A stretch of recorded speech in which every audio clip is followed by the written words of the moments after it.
Name असणार आहे, खाली पासवर्ड असणार आहे आणि इकडे सबमिट बटन असणार आहे लॉगिनचं. हे जे स्ट्रक्चर आहे हे कॉमन असतं, राइट? म्हणजे वर नेव्हर असतो, हेडर असते, खाली फुटर असतं. हे जे कॉमन एक स्ट्रक्चर असतं, ते डेव्हलप करायला आपण काय यूज करतो? HTML. ओके. त्याच्यानंतर Instagramचा लॉगिन फॉर्म आणि Facebookचा लॉगिन फॉर्म तर वेगवेगळे असणार आहे. प्रत्येकाचा बॉडीचा कलर वेगळा आहे. प्रत्येकाच्या बॉडीचे हेअर्स, त्याच्यानंतर ड्रेस, ते सर्व स्टाईल वेगळी-वेगळी असते. त्याच्यामुळे ते स्टायलिंग करायला आपण काय यूज केलं? CSS यूज केलं. Okay. And third thing, suppose इथेपर्यंत आपली ह्युमन बॉडी तर रेडी झालेली आहे. बट समजा या ह्युमन बॉडीला मी सांगतोय की जा म्हणजे चालत जा, पळत जा किंवा तो ग्लास उचल. काहीतरी ॲक्शन परफॉर्म कर जेणेकरून त्याच्याने ना ॲनिमेशन क्रिएट होईल तिथं. तर ते ॲनिमेशन किंवा डायनॅमिक वे क्रिएट करण्यासाठी आपण यूज करतो जावास्क्रिप्ट. कळालंय? हे हॅलो. Yes sir. हं. आणि म्हणजे ना तुम्ही जेव्हा इनकरेक्ट काही इन्फॉर्मेशन फिल करताय किंवा इनकरेक्ट पासवर्ड फिल करताय, तेव्हा तुम्हाला एक पॉपअप येतोय बघ, की you have enter wrong email ID, password. ते जे पॉपअप असतं ना, ते जावास्क्रिप्टमध्ये येतं. ओके. फ्रंट एंडला कोणी यूज जर विचारला ना, तर वेब पेज डिझायनिंगसाठी हे ते सांगायचं, बट ना स्पेसिफिक यूज पण सांगा असा. त्याच्यानंतर हे झॅम्प आहे. झॅम्प काय यूज करतो माहिती आहे आपण प्रोजेक्ट स्टार्ट करायला?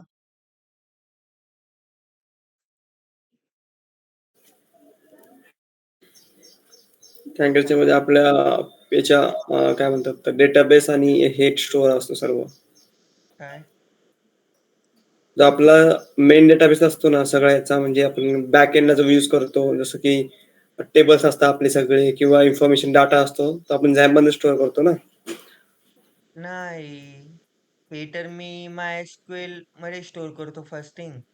आणि हां, MySQL ते जो डेटाबेस आहे तो तर मी CMD मध्ये पण ॲक्सेस करू शकतो. याचं असं काही गरज नाही. CMDने पण आपण स्टार्ट वगैरे पण करू शकतो. हे बघ इथं सी ड्राईव्हमध्ये गेला ना, सी ड्राईव्हमध्ये नाही तर तुला झॅम्पमध्ये जर गेला तर इथं MySQLचं दिसतं.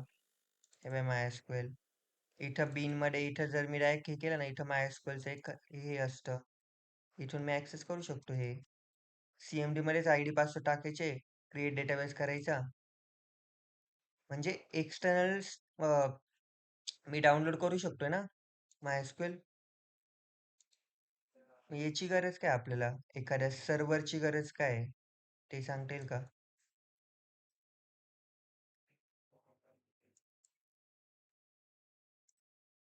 हे बघ, ह्या ज्या बॅकएंडच्या लँग्वेजेस असतात ना, फर्स्ट थिंग तर ओके, फ्रेमवर्क पकड. फ्रेमवर्क म्हणजे काय माहिती आहे बाय द वे? हो, म्हणजे एक आपलं एक रेग्युलर असं काय म्हणता शेड्यूल सारखं बनवलं राहतं, की हे असं बनवायचं, ते तसं करायचं एक फ्रेमवर्क हां, आपलं. म्हणजे एक प्रीडिफाईन स्ट्रक्चर असतं. हां, प्रिडिफाईन स्ट्रक्चर. हां, म्हणजे आता समजा पायथॉन एक बेसिक लँग्वेज आहे आपली आणि हं, आपल्याला समजा डेव्हलप करायचं आहे वेबसाईट. ओके. हं, तर आपण काय करू, की ऑलरेडी जे लायब्ररीज लागणार आहे, जे फंक्शन्स लागणार आहे, ते आपण एक पॅकेज तयार करू. ओके. आणि ते फ्रेमवर्कमध्ये आपण टाकून देऊ. मग हं. परत पूर्ण कोड आपल्याला लिहायची गरज नाही राहणार ना तिथं, हो. राइट? आता समजा हे Node.js आहे. Node.js बेसिक लँग्वेज काय आहे? जावास्क्रिप्ट. ओके. जावास्क्रिप्टमध्ये आपण कोड लिहिलेला आहे फर्स्ट थिंग तर. बट आपल्याला वेब डेव्हलपमेंट करायची आहे.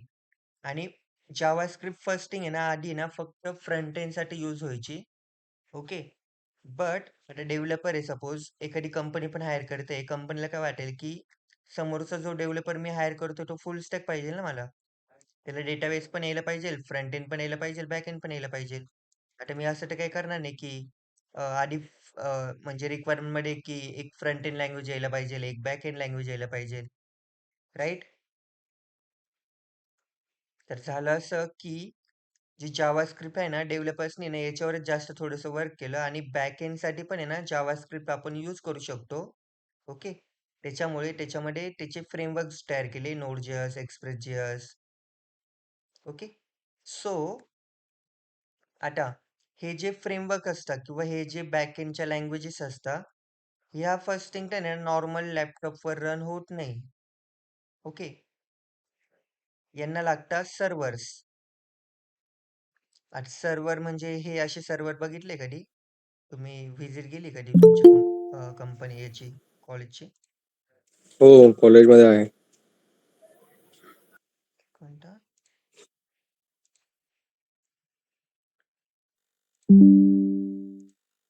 हं. कोणती पण जी बॅकएंड लँग्वेज ती आपली म्हणजे नॉर्मल लॅपटॉपवर तर रन होतच नाही. तिला फर्स्ट थिंग लागतात सर्व्हर्स. आता आपण सर्व्हर तर अफोर्ड करू शकत नाही, बरोबर? पण आपल्याला ती हं, बॅकएंडची जी लँग्वेज आहे PHP ती तर रन करायची आहे, राईट? त्याच्यासाठी आपण काय करतो, हे एक्झाम्प सॉफ्टवेअर आहे. ओके. हे XAMPP सॉफ्टवेअर काय करतं, हे आपल्या लॅपटॉपला रन टाइम एन्व्हायरमेंट क्रिएट करतं, जेणेकरून आपला लॅपटॉप असं कन्सिडर करतो, की हा सर्व्हर आहे. कळालं? हं. मग जी फाईल आपल्याला आपली रन होणार आहे ना, ती आपल्या लॅपटॉपवरच रन होऊन जाते. सो याचा एक बेसिक जर पर्पज सांगितलं मी, रन टाइम एन्व्हायरमेंट क्रिएट करते प्रोजेक्ट रन करण्यासाठी आणि हे सर्व्हर कन्सिडर करतो आपण हे ॲपाचे. ओके, कळालंय? हं. त्याच्यानंतर MySQL. आता हे MySQL याच्यातच एम्बेड असतं. बट हे डेटाबेस इथून पण आपण स्टार्ट करू शकतोय आणि CMD ने पण ॲक्सेस करू शकतो. याचा फक्त यूज केस एवढंच आहे, की आपल्या लॅपटॉपला ना एक as a run time environment करतं. म्हणजे एक एन्व्हायर्नमेंट सेटअप करून घेतं, की आता हे सर्व्हर ॲक्ट करतं आपलं लॅपटॉप, ना की नॉर्मल लॅपटॉप करतं. कळालं एवढं?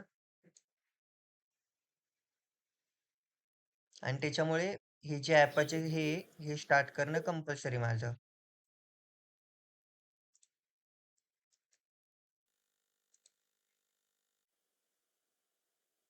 तर परत एकदा ते Apache आणि MySQLचं एकदा वरतून सांगतो का? म्हणजे काय त्यांची गरज होती असं? म्हणजे एक्सप्लेनेशन काय देऊ शकतो? हे बघ, समरी? एक्सप्लेनेशन समरी ना, हं. आता आपल्याला बॅकएंडला लँग्वेज कोणती यूज केलेली आहे आपण PHP, राईट? हो, हो, आणि जी PHP आहे ना, ती बॅकएंड लँग्वेज आहे. हो. ओके. तुम्ही क्लायंट सर्व्हर आर्किटेक्चर कधी शिकले? क्लायंट एक सर्व्हर. क्लायंट मशीन असते, एक सर्व्हर मशीन असते. हं, हं, हं. क्लायंटला ती रिक्वेस्ट सेंड करते. हो, नंतर ते सर्व्हर तिकडून रिस्पॉन्स देतो. हो. तुम्ही गुगलवर एखादी क्युरी टाईप करताय, बरोबर? ती हं. क्युरीचं तुम्हाला ती म्हणजे दिसते, की आपल्याला आउटपुटमध्ये की हा हे परफॉर्म झालेलं आहे, बरोबर? बट आपण जेव्हा ती क्युरी टाईप करतोय ना, ती रिक्वेस्ट कुठे जाते? Googleच्या सर्व्हरला जाते, फर्स्ट थिंग तर. ओके, ठीक आहे. राईट? आणि जे बॅकएंड लिहिलेलं आहे Googleवाल्यांनी ते कुठे लिहिलेलं आहे? त्यांच्या बॅकएंडच्या सर्व्हरला लिहिलेलं असेल ना? हो. तुम्ही ते गेट पोस्ट ऐकलेलं आहे कधी? हं, ऐकलं. हे बघा याच्यात पण. हं. इथे क्लायंटची मशीन आहे. इथून ती आपली जी रिक्वेस्ट आहे ती सर्व्हरला जाणार आहे, राईट? हं. आणि अ, जी इन्फॉर्मेशन असते ना ती 2 वेने शेअर होते, गेटनी आणि पोस्टने. बट आता ह्या केसमध्ये आपण काय केलंय, समजा हे बघा इथं मी समजा टाइप करतो ना Instagram. आता इथं जेव्हा मी हिट करेल तेव्हा आहे ना, मला काहीतरी वेब पेज डिस्प्ले होणार आहे, बरोबर? हो, इनपुटमध्ये मी टाइप काय करतोय Instagram आणि आउटपुटमध्ये ना मला अ, इकडून लोड काय होणार आहे, जे पेज लागतं आपल्याला क्वेरी ते. हो, राइट? हे बघा इथं सर्च आणि इथं इथं आलं क्वेरी, क्यू म्हणजे क्वेरी, इथं आलं Instagram. ओके. आणि हे जे भेटलं ना, हे आपल्याला आउटपुट भेटते इकडे पुढं. आणि हे जे आउटपुट आहे, हा जो बॅकएंडचा कोड आहे, हा कुठे लिहिलेला आहे त्यांनी? त्यांच्या सर्व्हरला लिहिलेला आहे ना, राइट? हं, हं.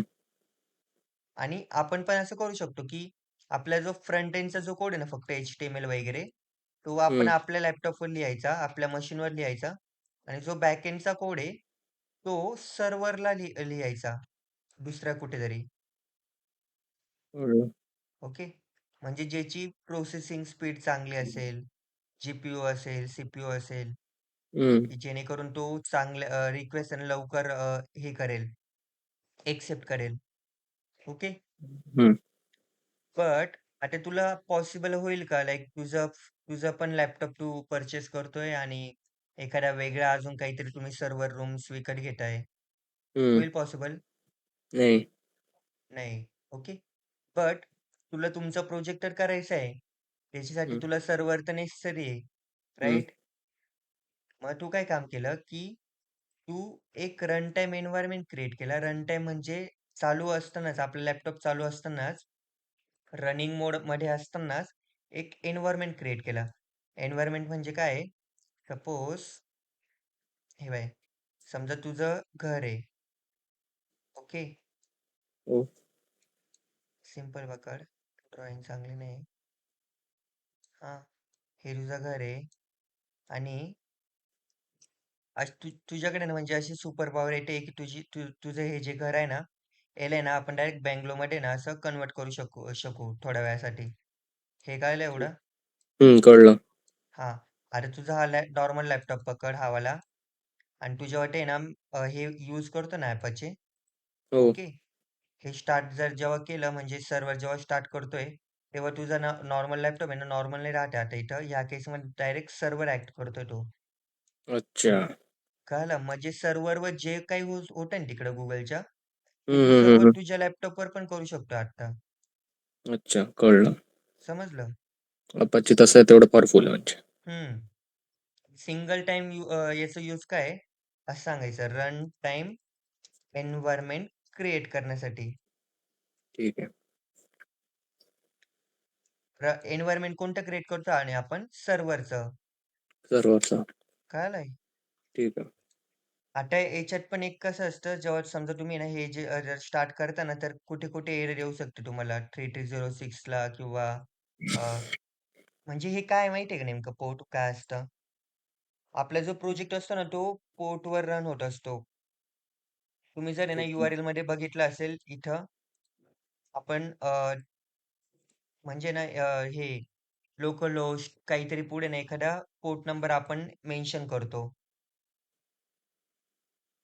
हो. जावा वगैरेचा पण कोड जर तुम्ही केला असेल ना, तर एक एक आहे ना पोर्ट नंबर असतो आज सर्वात आधी तर. Node.js पण याला असतो. ओके. आणि हे जे पोर्ट नंबर असतं हे काय असतं? म्हणजे XAMPPचं सांगतोय हे वालं हे इथं. हे जे पोर्ट दिसतं ना आपल्याला हे. हं, समजा सिंगल वे रस्ता आहे. ओके. हायवे असं कन्सिडर कर आणि एक गाडी चालली आहे. ओके. हे कळलं सिनेरिओ? हो. तो जो हायवे असतो, त्याला पण एक नंबर दिलेला असतो ना आपण हं, किंवा ती जी गाडी आहे तिला एक नंबर दिलेला असतो. हो. आणि ह्याच हायवेवरून समजा ही इकडून डायरेक्शनने चालली आहे वन वे हायवे हां. मग तिकडून पण गाडी येऊ शकते का? वन वे हायवेत नाही. नाही येऊ शकत. ओके. सो तसंच आपल्या लॅपटॉपमध्ये ना जे पण प्रोग्रामिंग सॉफ्टवेअर्स असतं ना, हे हं, प्रोग्रामिंग नाही कोणतं पण सॉफ्टवेअर पकड. हे पेंट पकड की वर्ड पकड कोणतं पण हां.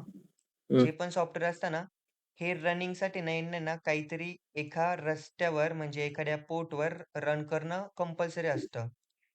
हं, जो पोर्ट होता ना तो असा पकड की रोड आहे हा. ओके. हं. तर प्रत्येक सॉफ्टवेअरला ना एका पोर्टवर रन होणं कंपल्सरी असतं आणि ॲट अ टाईम 2 सॉफ्टवेअर एका पोर्टवर रन होत नाही. ओके. समजलं. हं.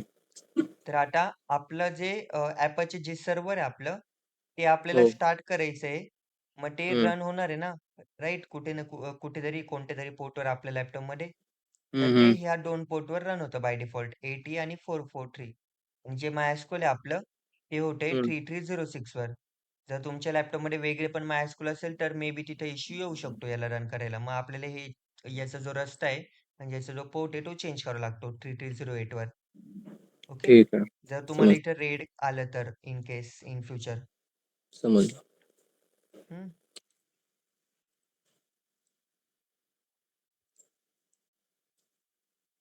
त्याच्यानंतर अजून एक गोष्ट before moving on code. Get आणि पोस्टचा डिफरन्स काय माहिती तुम्हाला?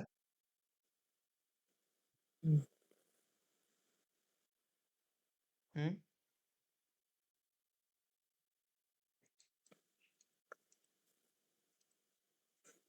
हॅलो. नाही मला तर नाही माहिती. गेट म्हणजे डेटा रिट्रीव्ह करतो. हा नाही त्याच्यासाठी तर ते यूज होतच, बट आहे ना डेटा शेअरिंग साठी म्हणजे क्लायंट मशीन वरून सर्व्हर मशीनला आपल्याला डेटा तर शेअर करावा लागणार ना, राईट? हम्म. एक मिनिट. हे तू ऐका, तुमच्या प्रोजेक्टला ना आज तू एक्सप्लेन म्हणजे बोलू शकते तिथं कॉलेजमध्ये. हे बाय, जो आपला क्लायंट आहे आणि जो सर्व्हर आहे, ओके, त्याला सर्व्हर म्हणजे आपल्याच लॅपटॉपमध्ये बट स्टील आपली फ्रंट एंड वरून आपल्याला बॅक एंडला डेटा शेअर करायचा ना आपल्याला.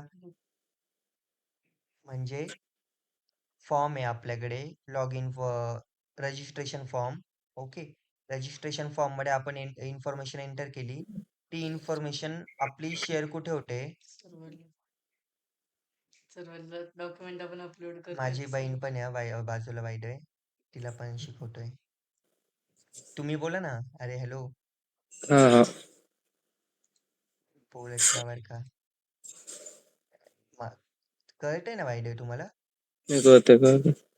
कळलं नाही ते सांगा, एकदम नॉन टेक्निकल लँग्वेज यूज करतो कारण. गेट आणि पोस्टचा काय डिफरन्स माहिती आहे तुम्हाला? नाही माहिती. हे बाय,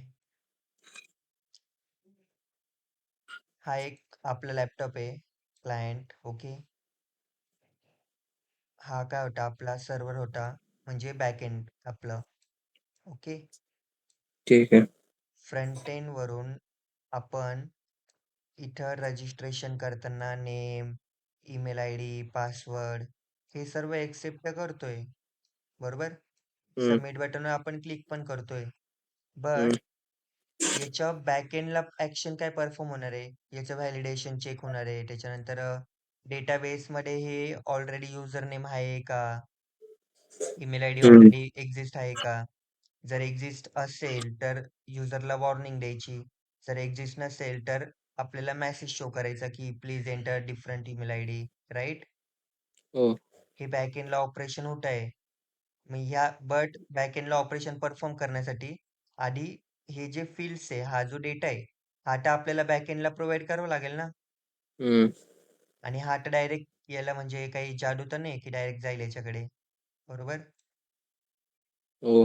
हे तर आपल्या याच्यात आहे, म्हणजे आपल्या लॅपटॉप मध्ये तर आपण ऍटलिस्ट ऍक्सेस तर करू शकतो, बट ऍक्सेस करायला पण ना या पेजवरून या पेजवर डेटा आधी ना शेअर करावा लागतो आपल्याला.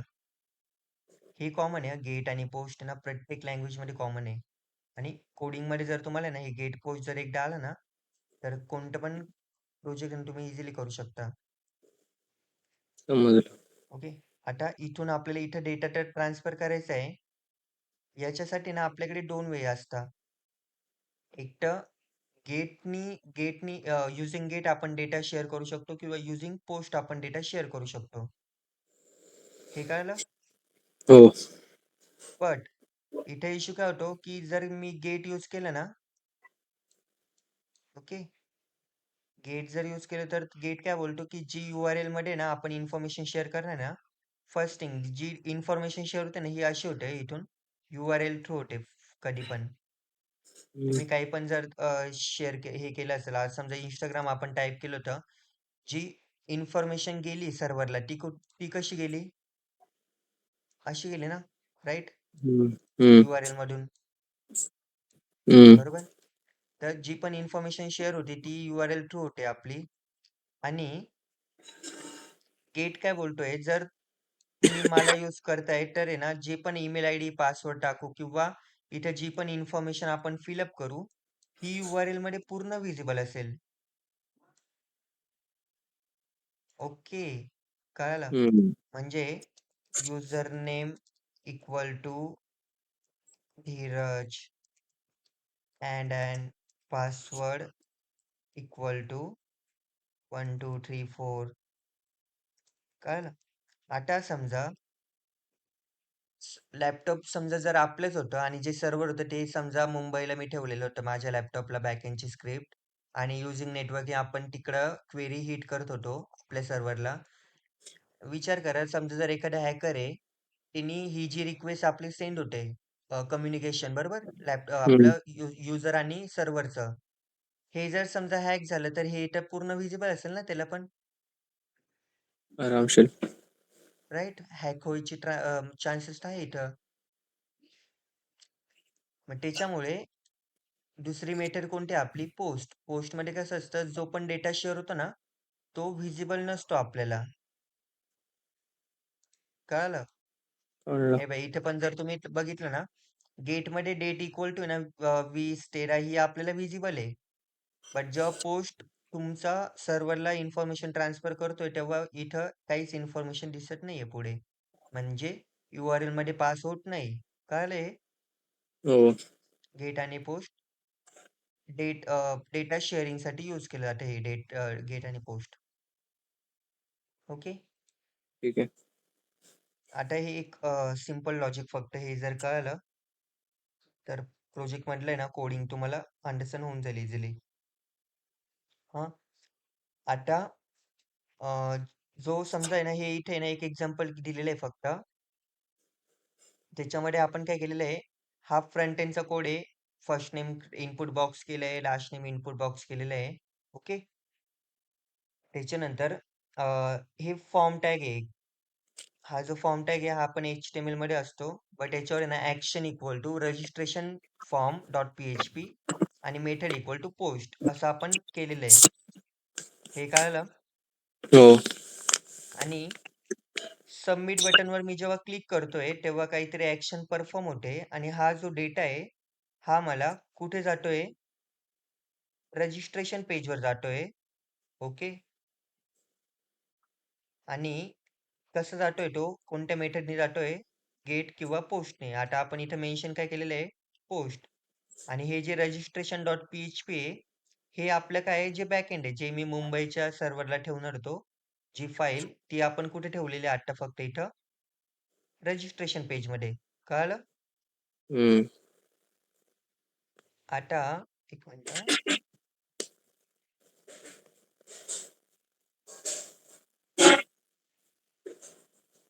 हम्म.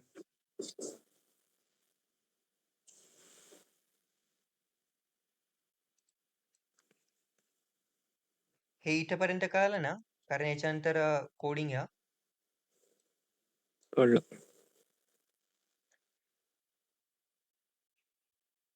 म्हणजे पोस्ट मेथडमध्ये URL मध्ये इन्फॉर्मेशन जात नाही आणि पोस्टमध्ये सॉरी गेटमध्ये गेटमध्ये URL मध्ये जाते. जाते ना. राईट. हा बस एवढंच. अरे अजून एक एक्झाम्पल देतो वेगळं. समजा आता हे समजा माझं नाशिकचं घर आहे. ओके. हे मुंबईला एखाद्या माझ्या फ्रेंडचं घर आहे आणि मला तिला लेटर शेअर करायचंय लेटर सेंड करायचंय. ओके. कळलंय. हम्म. आज लेटर सेंड कोण करतो म्हणजे तो जो लेटर बॉय असते पत्र पाठवणार आहे बरोबर. हो. ते काय करता इथून म्हणजे आपल्या घरून आपल्याला जो शेअर करायचा ना तिकडं म्हणजे मुंबईला शेअर करायचं बरोबर. तर आपण डेटांना काय करू त्याला काय काय प्रोव्हाइड करू फर्स्ट थिंगचं जिथं आपल्याला ते शेअर करायचंय तिथं म्हणजे ती जी फाईल आहे आपली ओके ती कोणत्या घरी आपल्याला पोहोचवायची हे तर सांगू ना. राईट. हो. आणि एक ते लेटर असेल लेटर मध्ये काय असतं इन बेसिक बघितलं तर फक्त डेटा असणार आहे काहीतरी इन्फॉर्मेशन असणार आहे मी लिहिलेली राईट केलेली बरोबर. हम्म. हा. आता जो पोस्टमॅन आहे ना ओके तो पोस्टमॅन काय करतोय समजा तो आहे ना ओपन करून बघून घेतो रीड करून घेतो की हा काय काय लेटर मध्ये लिहिलेलं आहे. हे कळलं. हो. म्हणजे कोणती मेथड यूज केली त्यांनी आपलं पोस्ट म्हणतात. अच्छा, त्यांनी लेटर पाहिलं का? लेटरच्या वरती जे लिहिलं ते पाहिलं, काय केलं म्हणजे? लेटर बघितलं. मग गेट मेथड. बरोबर. कारण सेंड करतानाच तो लेटर बघून घेतलं ना मध्ये त्यांनी. हम्म, आणि गेट. जर समजा त्यांनी घेतलं आणि सिक्युअरली त्यांनी डिलिव्हर केलं तिकडं, हम्म, तर काय केलं? Post method. हा. आता इथं समजा मुंबईला आहे ना, माझ्या फ्रेंडच्या घरी ना ते पोहोचलंय हे लेटर, बरोबर. हम्म, बट आता ती मुंबईवाली फ्रेंड आहे ना, ती डायरेक्ट लेटर एक्सेप्ट करून घेईल का? नाही. ऍटलीस्ट ती विचारेल ना की कोणी पाठवलेलं आहे, काय पाठवलेलं आहे, हम्म, नेम काय त्याचं, बरोबर. हम्म, म्हणजे इनी हे एक ऍक्सेस कसं काय केलं, युजिंग नेम केलं किंवा एखाद्या घराचा ऍड्रेस असतो ते त्याच्याने केलं, राईट. हो, म्हणजे हा, पाटडी फाट्याला आहे ना माझ्या भावाचं घर आहे, तिथून लेटर आलेलं आहे, किंवा डायरेक्ट सांगेल की हा धीरज पवारचं लेटर पाठवलेलं आहे. हो, एक तर नेम मी पाठवलं किंवा आयडी ने पाठवलं, राईट.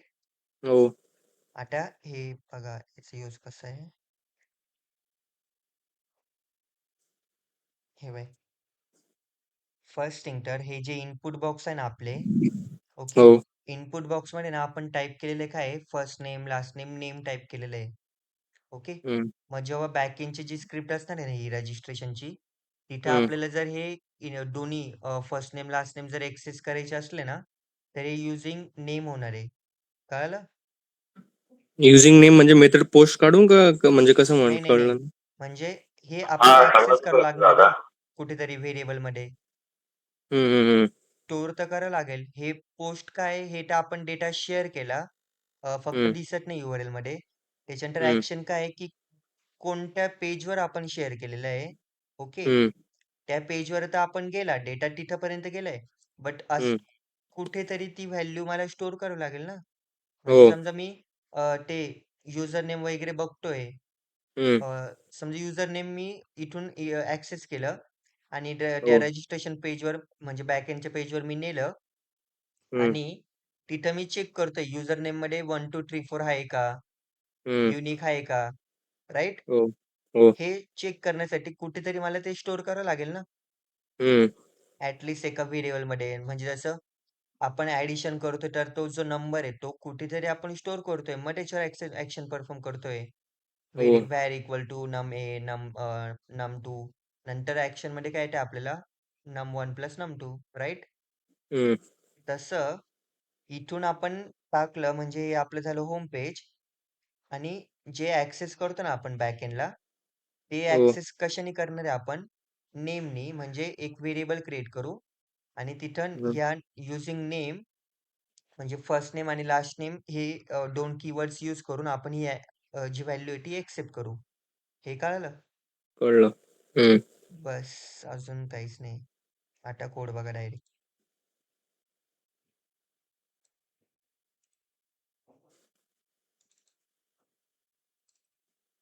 हे इथेपर्यंत आहे ना पूर्ण कॉमन असतं, ओके. इंटरव्ह्यूज वगैरे मध्ये ना हे क्वेश्चन खूप विचारतात, गेट काय, पोस्ट काय. तेव्हा आहे ना टेक्निकल लँग्वेज मध्येच आन्सर देत बसत जातो आपण. त्याच्यापेक्षा ना समोरच्याला ना नॉर्मल जर फक्त कन्सेप्ट जर सांगितले ना, तर तुम्ही हम्म, त्याच्याबद्दल रीड करू शकता ना टेक्निकल इन्फॉर्मेशन, राईट. आता बाय, आपला जो कोड आहे ना, हा तर याचा असं फोल्डर स्ट्रक्चर आहे. वर एक रूट फोल्डर आहे, इथं हा डेटाबेस आहे आपला. हा जो फोल्डर जर आपण हे केलं, ओपन केला, तर इथे एक कनेक्शन नावाचं एक फोल्डर बनवलेलं आहे, ओके. हो, तुम्हाला एक्सप्लेन काय काय करायचं ते सांगतो. कनेक्शन मध्ये connect dot P H P आहे. Connect dot P H P work काय करते, आपलं जे सर्व्हर बोललो ना तुम्हाला, हे स्टार्ट करायचं, त्याच्यानंतर हे जे डेटाबेस आहे ते सेटअप करायचं काम आपलं कनेक्शन करत आहे. कनेक्शन मध्ये हम्म, आपण म्हणजे एक डेटाबेस कनेक्शन साठी आपण युज करतोय. कनेक्शन मध्ये आपण पास काय करतोय, सर्व्हर नेम पास करतो.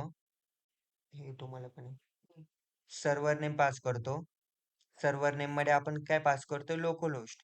आता लोकल होस्ट काय आहे, आपल्याच मशीनवर आपण रन करतोय ना, लोकली रन हो, करतोय म्हणजे. आणि होस्ट म्हणजे काय असतं, लॅपटॉप असतं म्हणजे मशीन असतं, ओके.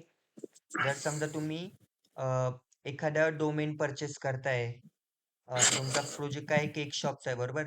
तर हो. केकीजशॉप.com असं जर तुम्ही विकत घेतलं, राईट? आणि ते GoDaddy वगैरे वरून समथिंग विकत घेताय, तर तिथे आहे ना तुम्हाला आहे ना ॲज अ सर्व्हर आहे ना आयपी ॲड्रेस पास करावा लागतो तिथं तुमच्या सर्व्हरचा. म्हणजे जर माझं मुंबईला जर असतं ना माझं बॅकएंडचा कोड, ओके? तर मी इथे ना मुंबईचा जो लॅपटॉप आहे त्याचा आयपी ॲड्रेस पास केला असता. हम्म. कळालं कसं कनेक्शन होतं हे? समजलं?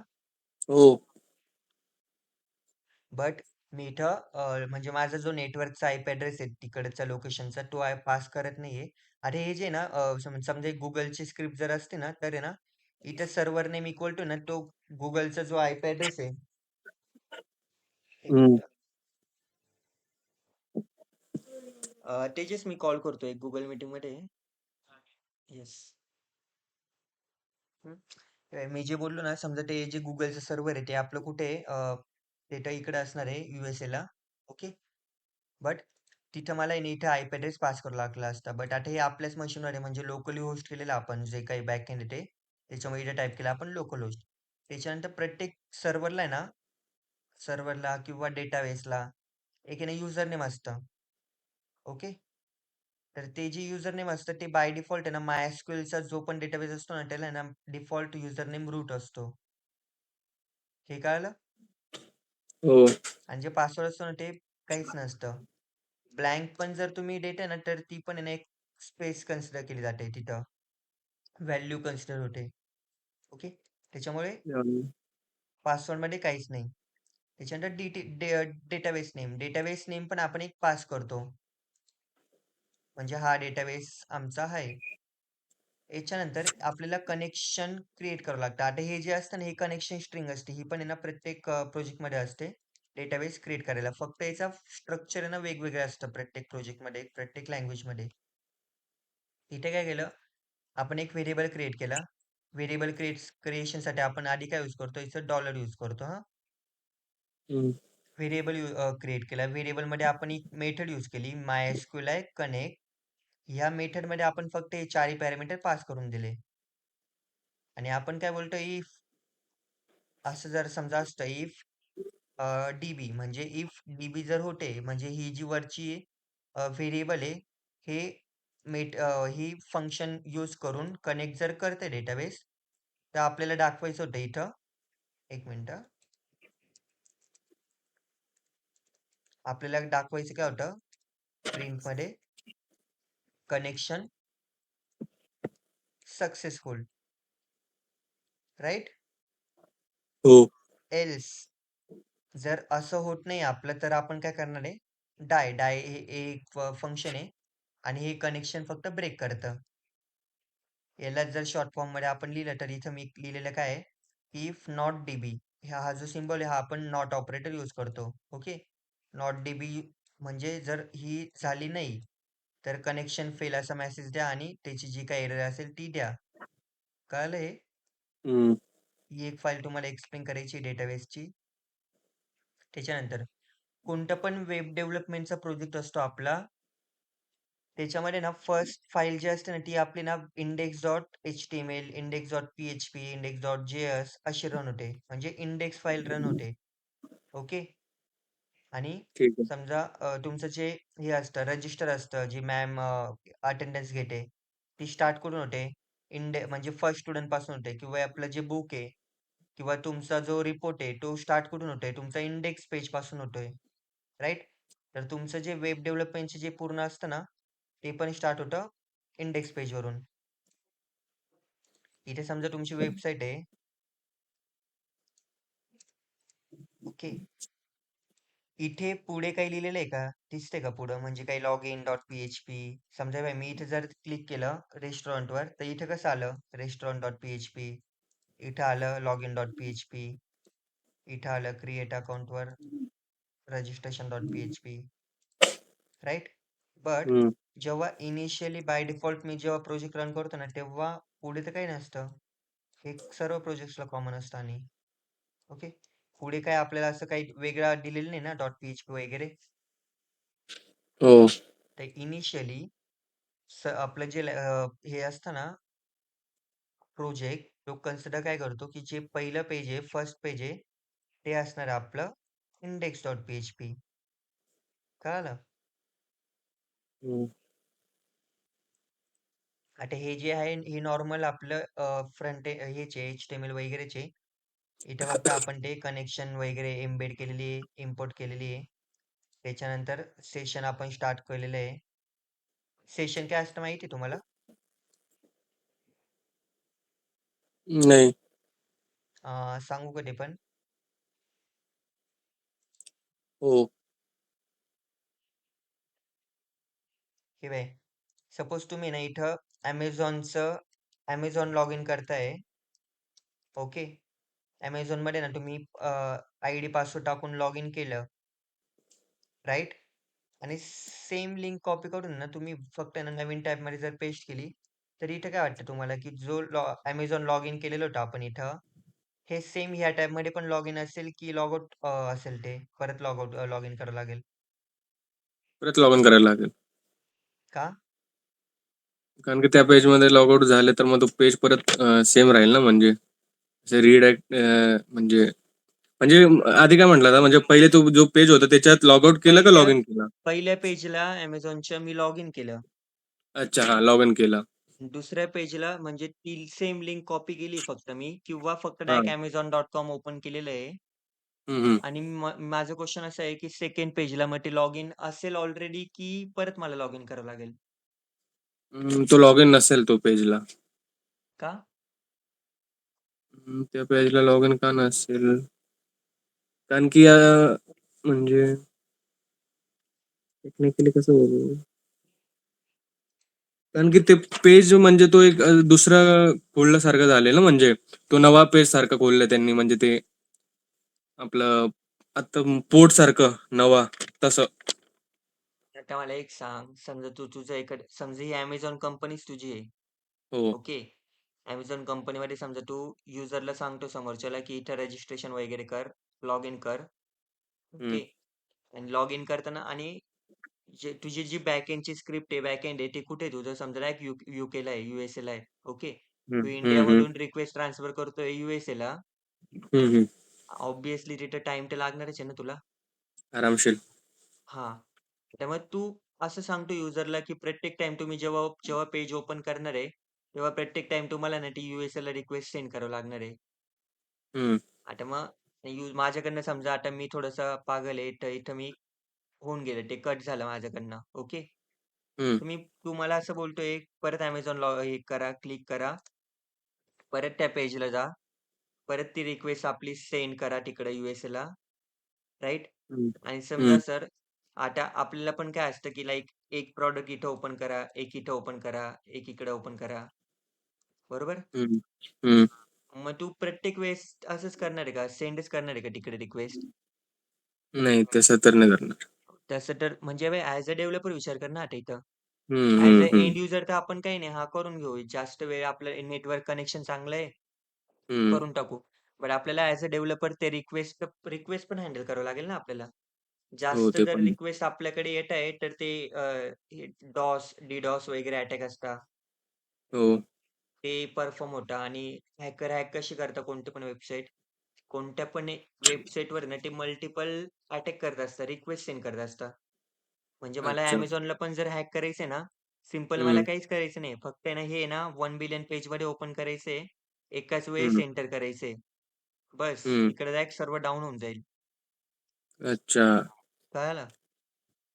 हम्म. हम्म.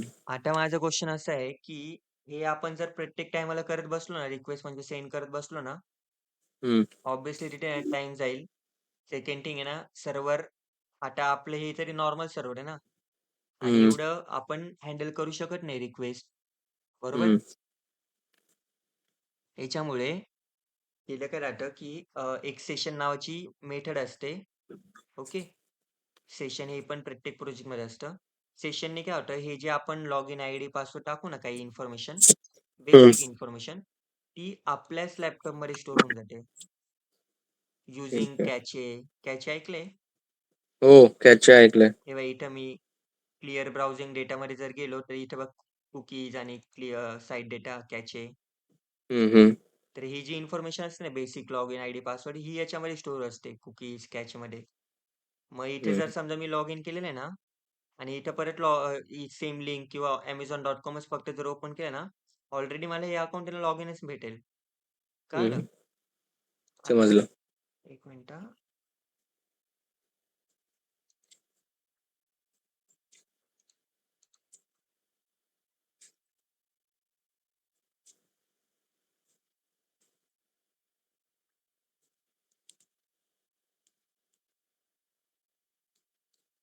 हे बघ आता समजा हे अकाउंट मी लॉग इन केलं आपल्या वेबसाईटवर बरोबर. हम्म.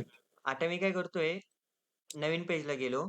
नवीन पेजला ना परत तेच इथं आता माझं इथं S15 मध्ये आपला सोर्स कोड आहे क्लिक केलं. हम्म. चेक करा आता इथं लॉग इन आहे का लॉग आउट आहे. आलं? हो. ऑलरेडी लॉग इन आहे.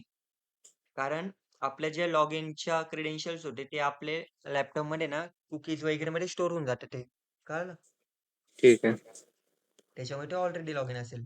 बट आता मी इथे ना एक अजून एक्सपेरिमेंट करतो. इथं माझ्याकडे ना क्रोम दुसरं पण आहे. ओके.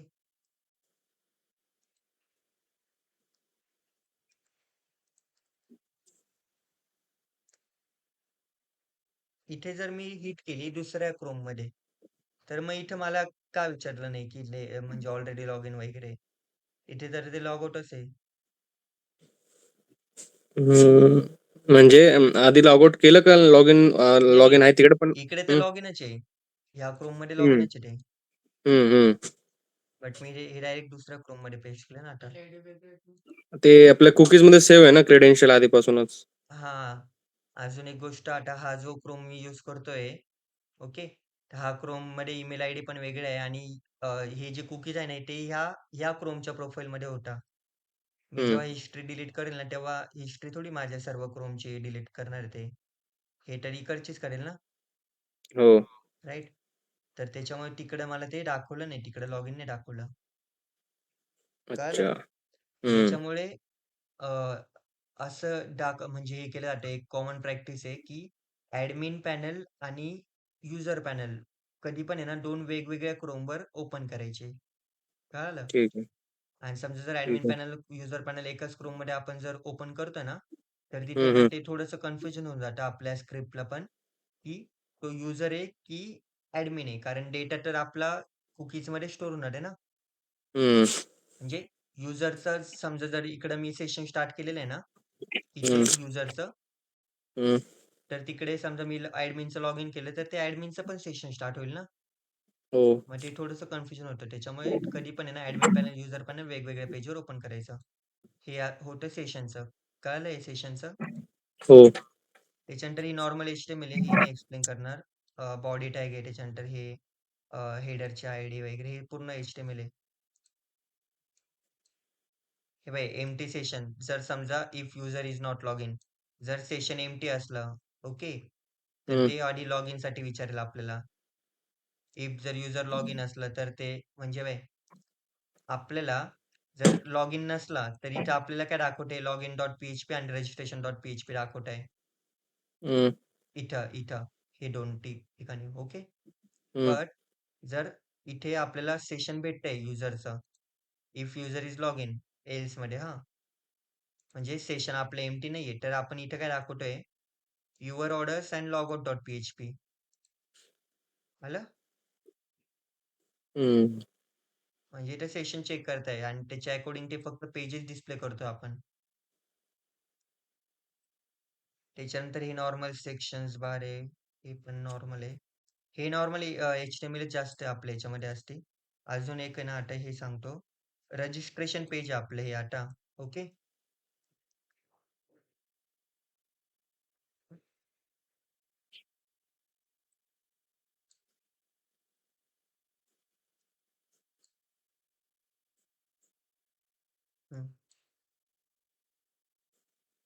हे बघा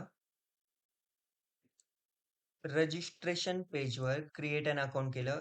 इथे वेगवेगळ्या फील्ड्स आपल्या दिसतंय. युजर नेम आहे, फर्स्ट नेम आहे, ईमेल ॲड्रेस आहे. हो. बरोबर? आणि हा आपण पूर्ण डेटा एंटर करू. ओके. आणि सबमिट बटनवर आता इथं क्लिक करणार रजिस्ट्रेशन बटनवर. आणि हा डेटा बॅकएंडची जी स्क्रिप्ट आहे आपली ती तिथं प्रोसेस होणार आहे. ओके. म्हणजे तिथं प्रोसेसिंगमध्ये जर तिथं बरोबर असलं तर तो डेटाबेसमध्ये स्टोअर करेल आपल्या. एवढं करायचंय राइट आपल्याला? हम्म. आता हे जे फ्रंट एंड आहे आपलं, हे इथं लिहिलेलं आहे. ओके. registration.php मध्ये. इथं काय लिहिलेलं आहे आपण युजर नेम, त्याच्यानंतर खाली त्याचा इनपुट बॉक्स, परत लेबल, फर्स्ट नेम, परत इनपुट बॉक्स. ओके. हे तर लिहिलं. त्याच्यानंतर एक बटन जे असतं ना आपलं, याचा टाईप आहे ना सबमिट करायचा कधी पण. जेव्हा तुम्हाला जर काही त्याच्यावर ॲक्शन परफॉर्म करायची ना सबमिट ॲक्शन, तेव्हा याचा टाईप आहे ना सबमिट असतो. ओके. सबमिट बटनवर आपण क्लिक करू. मग हा जो डेटा आहे तो कुठे जाईल फर्स्ट थिंग चेक काय करेल तुमचं? तुमची जी मेथड आहे ती कोणती आहे? ओके. मेथड काय आहे इथं? पोस्ट. पोस्ट. डेटा आपल्याला व्हिजिबल असणार आहे का? नाही. नाही. सेकंड थिंग, डेटा कुठे शेअर करायचा ते पण कुठे असतं आता? ॲक्शनमध्ये. ओके. ठीक आहे. ॲक्शनमध्ये काय आहे? पोस्ट आहे. ॲक्शनमध्ये. अच्छा, कोणत्या ऍक्शन मध्ये आपले फाइल्सला आपल्याला शेअर करायचं ते? फॉर्म ऍक्शन रजिस्टर म्हणजे हे बघ, हे बघ. इथं हा. आहे. एक मिनिट हां. Google PPT.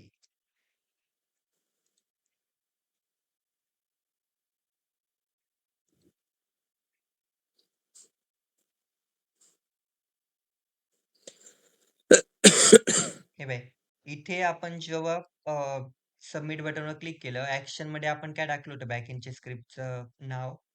registration.form म्हणजे बरोबर. PHP. म्हणजे ही ही काय होते ॲक्चुअली ही होम पेज होतं हे इंडेक्स पेज किंवा होम पेज असेल काहीतरी. हम्म. आणि जेव्हा सबमिट केलं तेव्हा ते असं सांगत होते, की ह्या पेजवर तुम्ही डेटा पाठवा. म्हणजे बॅकएंडसाठी वेगळं, फ्रंट एंडसाठी वेगवेगळं पेज त्यांनी कन्सिडर केलं. ओके. जर हम्म. तुमचे प्रोजेक्ट मोठे असले ना, तर ते असंच करायचं. रजिस्ट्रेशन वेगळं म्हणजे फ्रंट एंड वेगळं, बॅक एंड वेगळं. हम्म. बट इथे काय टाकलेलं आहे? काहीच टाकलेलं नाही इथे तर.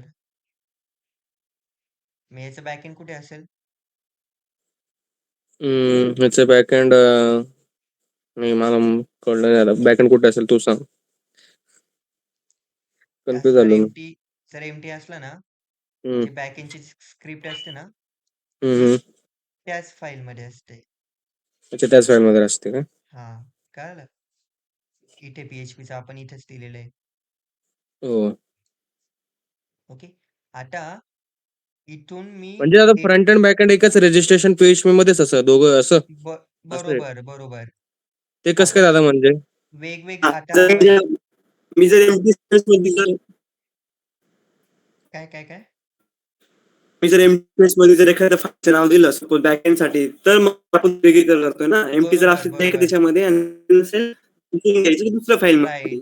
राईट. हे एवढं. वेगवेगळे पण करू शकता. आता इथे ना इश्यू कसा असतो माहिती आहे का? इश्यू म्हणजे इंटरेस्टिंग स्टफ काय आता इथं?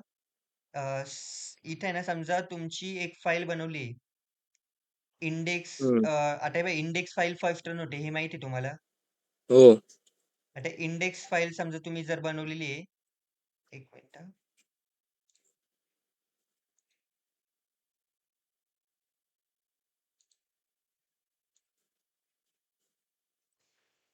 जाऊ दे. समजा इंडेक्स फाईल आपली रन होणार हे माहिती आहे आपल्याला. त्याच्यानंतर index.html फाईल आपण क्रिएट केली. ओके. आपल्या फोल्डरमध्ये ना आतापर्यंत फक्त एकच फाईल आहे index.html. ओके. हो. हे समजा आपलं फोल्डर स्ट्रक्चर आहे. इथे आपली एक फाईल आहे सिंगल फाईल index.html. रन होताना ती कोणत्या रन होणार आहे आपली? index.html म्हणजे बरोबर. फर्स्ट तर तोच रन होईल. हां. पण याच्यामध्ये आपला फक्त HTMLचा कोड होऊ शकतो राइट? कारण हो. एक्सटेन्शन काय इथं HTMLच आहे. जर हो. तुम्हाला बॅकएंडचा कोड किंवा बॅकएंडचा जे समजा जावास्क्रिप्ट आहे किंवा PHP ते जर राईट करायचं असेल तर ते होऊ शकतं का याच्यात? चालू शकतं का? नाही. नाही फक्त चालणार. HTML चालेल ना? हम्म. हां. बट आता मी इथं काय केलं? इथं जे हे होतं ना HTMLचं, इथे मी टाकलं index.php एक्सटेन्शन काय केलं आता आपण? PHP केलंय. PHP फ्रंट एंड मध्ये ना? PHP. नाही, कोणती एक फाईल आहे फक्त ही. फ्रंट अच्छा, एंड ठीक आहे. बॅक फाईल एंड आहे. काही नाही. नॉर्मल फक्त फाईल आहे. ठीक आहे. ओके. आता ही फाईलचं एक्सटेन्शन काय आपलं PHP आहे. हं. PHP आता ही जी HTML जी असते ना आपली, आता समजा ही जी HTML आहे, हा थोडासा आहे ना समजा हे करा चाइल्ड क्लास पकडा आणि हं. याच्याहून जो सुपरवाला असतो ना तो PHP असतो. ओके. ठीक आहे. म्हणजे PHP अशी लँग्वेज असेल आता एक्सटेन्शन की ह्या एक्सटेन्शनमध्ये ना आपण बॅक एंड तर चालवू शकतो, बट फ्रंट एंड पण चालवू शकतो. अच्छा, PHPमध्ये. कोणत्या पण लँग्वेजमध्ये बॅक अच्छा, एंडच्या. कोणते बॅक एंडचं का? हा म्हणजे हां, पीएचपीचा आपण जे हे असतो टॅग असतो त्या टॅगच्या आतमध्ये आपण जे एचटीएमएलचा टॅग दिला तर आपण बरोबर. ती एचटीएमएल ची पण कमांड रन करू शकतो आणि पीएचपी ची पण राइट, राइट. म्हणजे बट एचटीएमएल पीएचपी मध्येच एचटीएमएल आपण इन्क्लूड करू शकतो त्या टॅग्स बरोबर. मध्ये. तुम्ही ते JSP वगैरे पण शिकत जर असले ना जावाचं, हम्म, हम्म. तर त्याच्यामध्ये पण आपण आहे ना जावामध्ये PHP लिहितो. ओके. जर समजा Node.js वगैरे जर शिकताय तर तिथं Node.js मध्ये आपण HTML वगैरे लिहितो. हो. बट आता मला एक सांगायचं, जर समजा इथे ना HTMLचं जर टॅग असतं ना आपला, तर मग ते PHPचं जे टॅग असतं आपले, बरोबर? PHP हो. वगैरे, ते आपण हो. हम्म. HTMLच्या फाईलमध्ये लिहू शकतो का मग? नाही कारण की तू बोलला ना की पॅरेंट क्लास जर पीएचपी आहे आणि चाइल्ड क्लास जर एचटीएमएल आहे तर मग एचटीएमएल मध्ये कसं काय पीएचपी मध्ये हे होईल बरोबर. टॅग होतील ना. Right, exact. कळलं एवढं. आता एक अजून एक हे सांगतो. आता हे थोडंसं फक्त हे म्हणजे तुम्ही जेवढी प्रॅक्टिस कराल ना, तेवढे ना तुम्हाला हे कळेल हां. PHP आहे आणि index.html आहे. ओके. एक फोल्डर आहे आपल्याकडे. एकाच हं. फोल्डरमध्ये आपल्याकडे index.html पण आहे, index.php पण आहे. आता मला सांगा कोणती रन होईल आधी? PHP. का? पीएचपी पॅरेंट क्लास आहे. पॅरेंट क्लास आहे तो. राइट. म्हणजे पॅरेंट क्लास म्हणजे एक सुपर सुपर येतो. म्हणजे एक थोडा सुपर हेड आहे ना? लँग्वेज. बरोबर. हो. म्हणजे पॉवर कोणाकडे जास्त आहे आता? PHPकडे. PHP कडे, बॅक एंड लँग्वेजकडे. हं. कळालं? हे फक्त पण मी जर जावास्क्रिप्ट मध्ये जर जावास्क्रिप्ट पण घेतली मग जावास्क्रिप्ट रन होईल ना मग पीएचपी मग एचटीएमएल होईल ना. नाही. जावास्क्रिप्ट पण आधी रन नाही होत. आधी ना ती बॅक एंडची जी लँग्वेज असते ना आपली, तीच हम्म. रन होईल. बट JS मध्ये पण आहे ना, तुम्ही एक तर फ्रंट एंड लिहिता किंवा बॅक एंड लिहिता ना, आपण दोन्ही लिहू शकतो. हा ना तर मग जर मी फ्रंट बॅक एंड घेतली तर बोललो मी हां, तर ऑब्व्हियसली मग ते JS मध्ये तेच होईल. आणि जर फ्रंट एंड घेतली तर मग पहिले पीएचपी मग एचटीएमएल मग ती जीएस होईल ना आपली ही बरोबर, जावास्क्रिप्ट. बरोबर, बरोबर. बट आहे ना ॲज अ चांगली म्हणजे गुड प्रॅक्टिस कोडिंगची, PHP पण एकाच ह्याच्यात आहे, डॉट इंडेक्स पण एकाच ह्याच्यात आहे, असं नाही करत आपण. आपण जर तसं करायचं असेल ना, हे बघा इथं पण असतं. प्रत्येक प्रोजेक्टमध्ये ना इथे एक आहे ना फोल्डर्स असतात. आता इथे समजा जावास्क्रिप्टचं फोल्डर आहे. तर मी इथे जी index.js मी ठेवणार आहे ना, ती कधी पण आहे ना, ह्या JSच्या फोल्डरमध्ये ठेवेल. कळालं?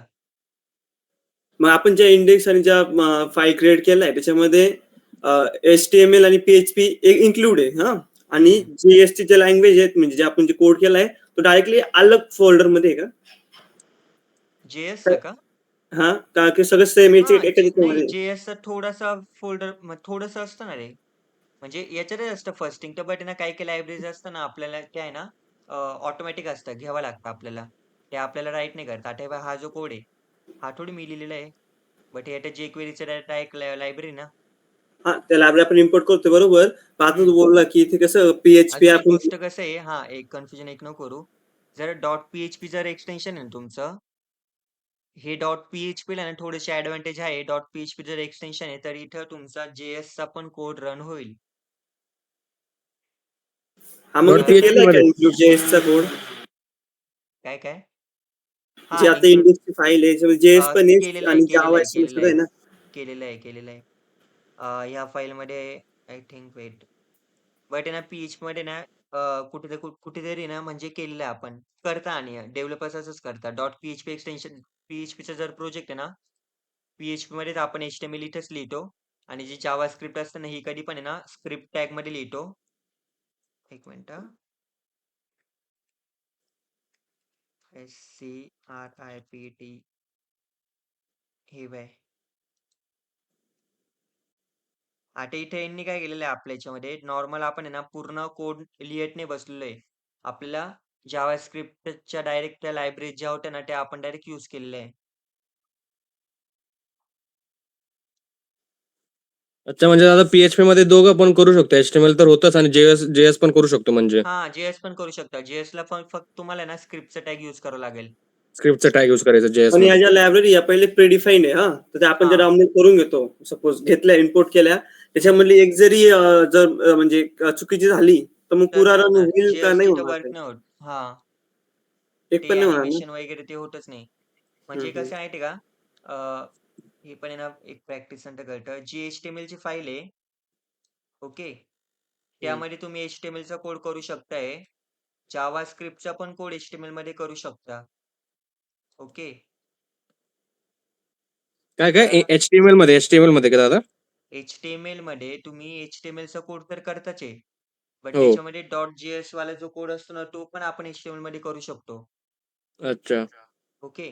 HTML च्या नंतर पुढची कोणती आहे ते आपला PHP. हम्म. PHP मध्ये तुम्ही HTML तर करूच शकताय, बट HTML मध्ये पण तुम्ही ते JS करू शकत होते. मग ऑब्व्हियसली हम्म. JS पण तुम्ही PHP मध्ये करू शकेल ना. अच्छा, म्हणजे सगळी कळालं? इंटरकनेक्टेड लँग्वेज आहे. हा. म्हणजे एकदम ठीक. नॉर्मल लेवलला तुम्ही ना तुमची JS पकडा, जावास्क्रिप्ट. कारण जावास्क्रिप्ट अशी लँग्वेज आहे थोडी पॉवरफुल आहे. फ्रंट हम्म. एंडला पण सेम यूज होते, बॅक एंडला पण सेम यूज होते. जर हम्म. जावास्क्रिप्ट मध्ये मी जर कोड केला असता ना आपला प्रोजेक्ट, तर मला हे हम्म. इंडेक्स म्हणजे फ्रंट एंड वेगळं, बॅक एंड वेगळं काही लिहायची गरज पडली नसती. त्याच्यानंतर फ्रंट एंडला HTML, बॅक एंडला PHP अशी यूज करायची पण गरज नसती पडली. सिंपल मी पूर्ण फ्रंट एंड, बॅक एंड आहे ना जावास्क्रिप्ट मध्येच लिहिलं असतं पूर्ण. कळालं? अच्छा. त्याच्यामुळे ते आणि JS आपण ज्या एकदम. हा बोल. त्या जावाच्या क्वेरी ज्या घेतल्या आहेत हम्म. म्हणजे डाउनलोड केल्या आहेत त्या कुठून केल्या आहेत ह्या याचे नाही टेम्पलेट असतं डायरेक्ट. हे ना नॉर्मल हे असतं. म्हणजे अरे प्रीडिफाईन आहे सर्व लायब्ररीज. हा हे पण मग फक्त आपण आपल्याला ट्युटोरियल समजावं लागतं पॉइंट्स ना की वगैरे. किती करायची ऍड किती नाही म्हणजे हे कसं ठरवायचं कोणती करायची कोणती नाही करायची तिथेच आहे ना ॲनिमेशनच्या याच्यावर असतं रे. म्हणजे जे कॉमन लायब्ररीज असतं ना, त्या ह्या वाल्या असतं फक्त. एक मिनिट थांब. हे जे आहे ना हे कॉमन आहे. ऑल jQuery इथे बघ लिहिलेलं आहे ऑल jQuery.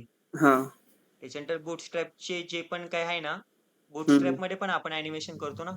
हम्म हे जे काही हे सर्व पूर्ण बुटस्ट्रॅपच्या याच्यामध्ये येते. हम्म त्याच्यानंतर हे स्लिम स्क्रोल बार वगैरे काही आहे. त्याच्यानंतर मेनूचे स्लाइड बार वगैरे वाले आहे. स्टिकी किट वाले, कस्टम जावास्क्रिप्ट वाले. जर तुम्हाला ओके कस्टम हे काही. कॉमन हा हे कॉमन आहे. जेनरिक आहे. जर तुम्हाला कस्टम काही करायची ना, तर ही कस्टम मीन JS पण आहे एक आहे. एक मिनिट हा. हे बघ आता इथं जे जावास्क्रिप्ट फोल्डरमध्ये पण बघ index.js पण आहे आपल्याकडे. हा मग तेच तर ओके. index.js मध्ये आपण हे जे आहे ना, हे आपले फर्स्ट टाइम ही वाली रन होते index.js. जर ह्या फोल्डरमध्ये आपण ऍक्सेस करतोय तर. त्याच्यानंतर हम्म इकडे काय अजून ही बाई ही स्क्रिप्ट आहे. आता ही जी script.js आहे ना, ही आपण लिहिलेली ही वाली. हम्म त्याच्यानंतर कस्टम मीन डॉट JS आहे. ही पण ही आपलीच असते. म्हणजे ज्या आपल्या असतात ना JS वाल्या त्या आपण लिहितो JS मध्ये. हम्म बट जे लायब्ररी असतं ना, जे आपण तिकडे इम्पोर्ट केलेलं आहे डायरेक्ट युजिंग हे स्क्रिप्ट टॅग.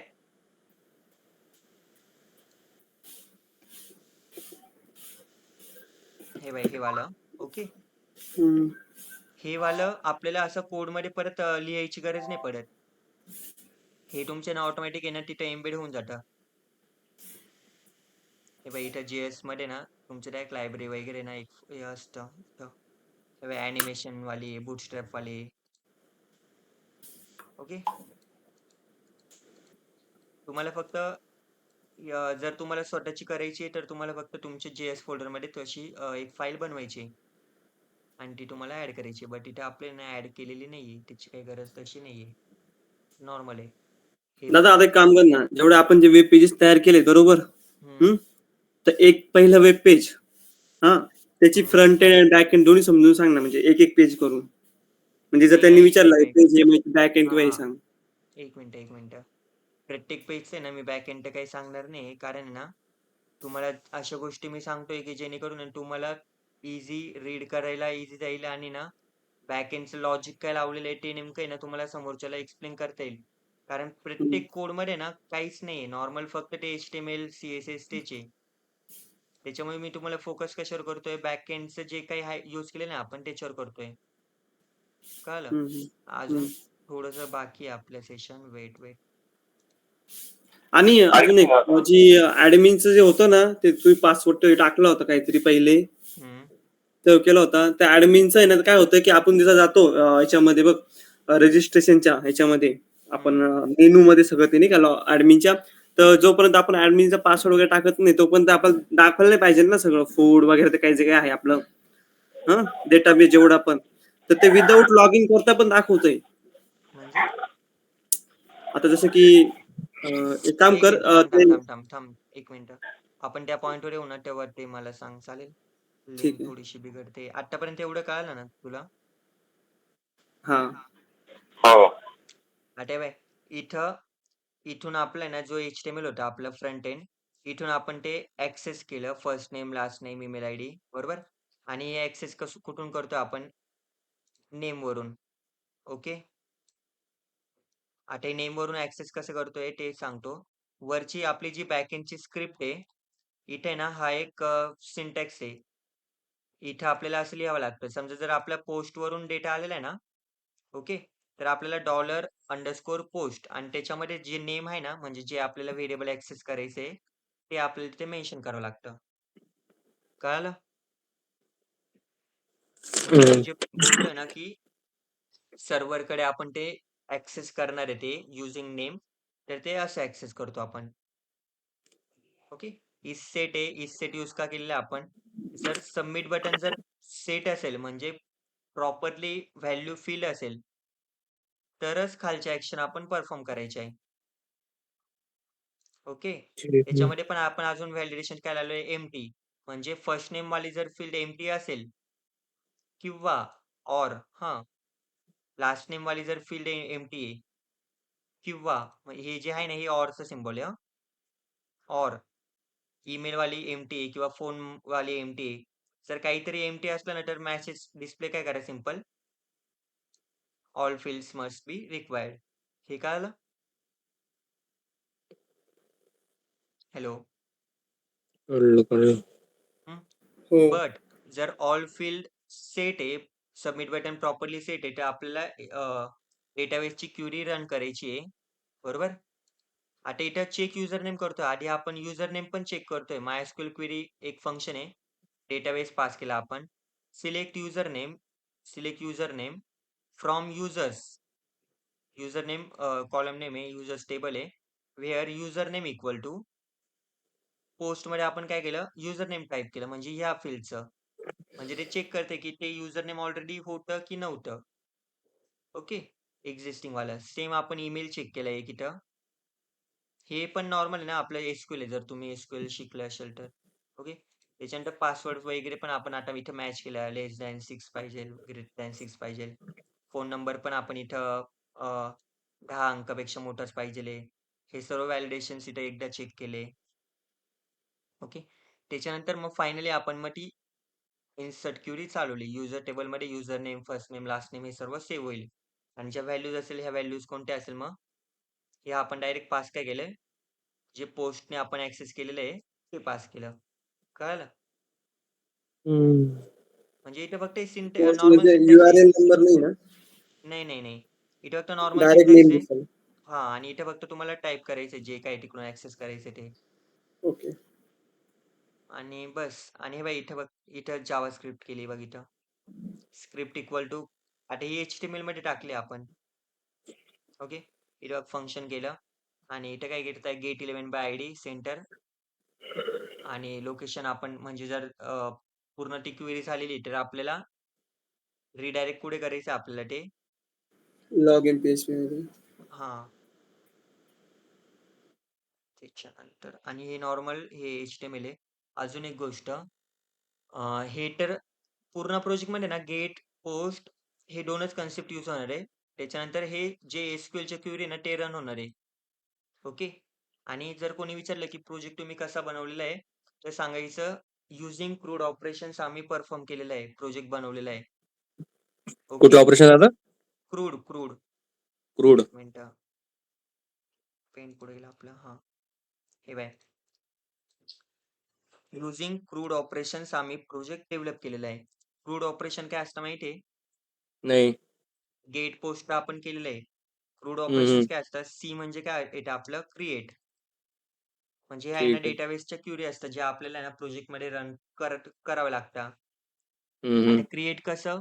जर समजा तुम्ही रजिस्ट्रेशन करताय तर एखादी एंट्री तुमची क्रिएट होते ना तुमच्या हो डेटाबेस मध्ये, बरोबर? हो जर समजा तुम्ही केक ऍड करताय तर केकची एंट्री क्रिएट होते.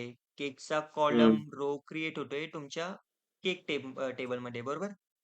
हम्म. मग जेवढे पण तुम्ही क्रिएट रजिस्ट्रेशनचे ऑपरेशन करताय त्याच्यासाठी तुम्ही ऑपरेशन काय परफॉर्म केलं? क्रिएट म्हणजे याचा सीच आहे.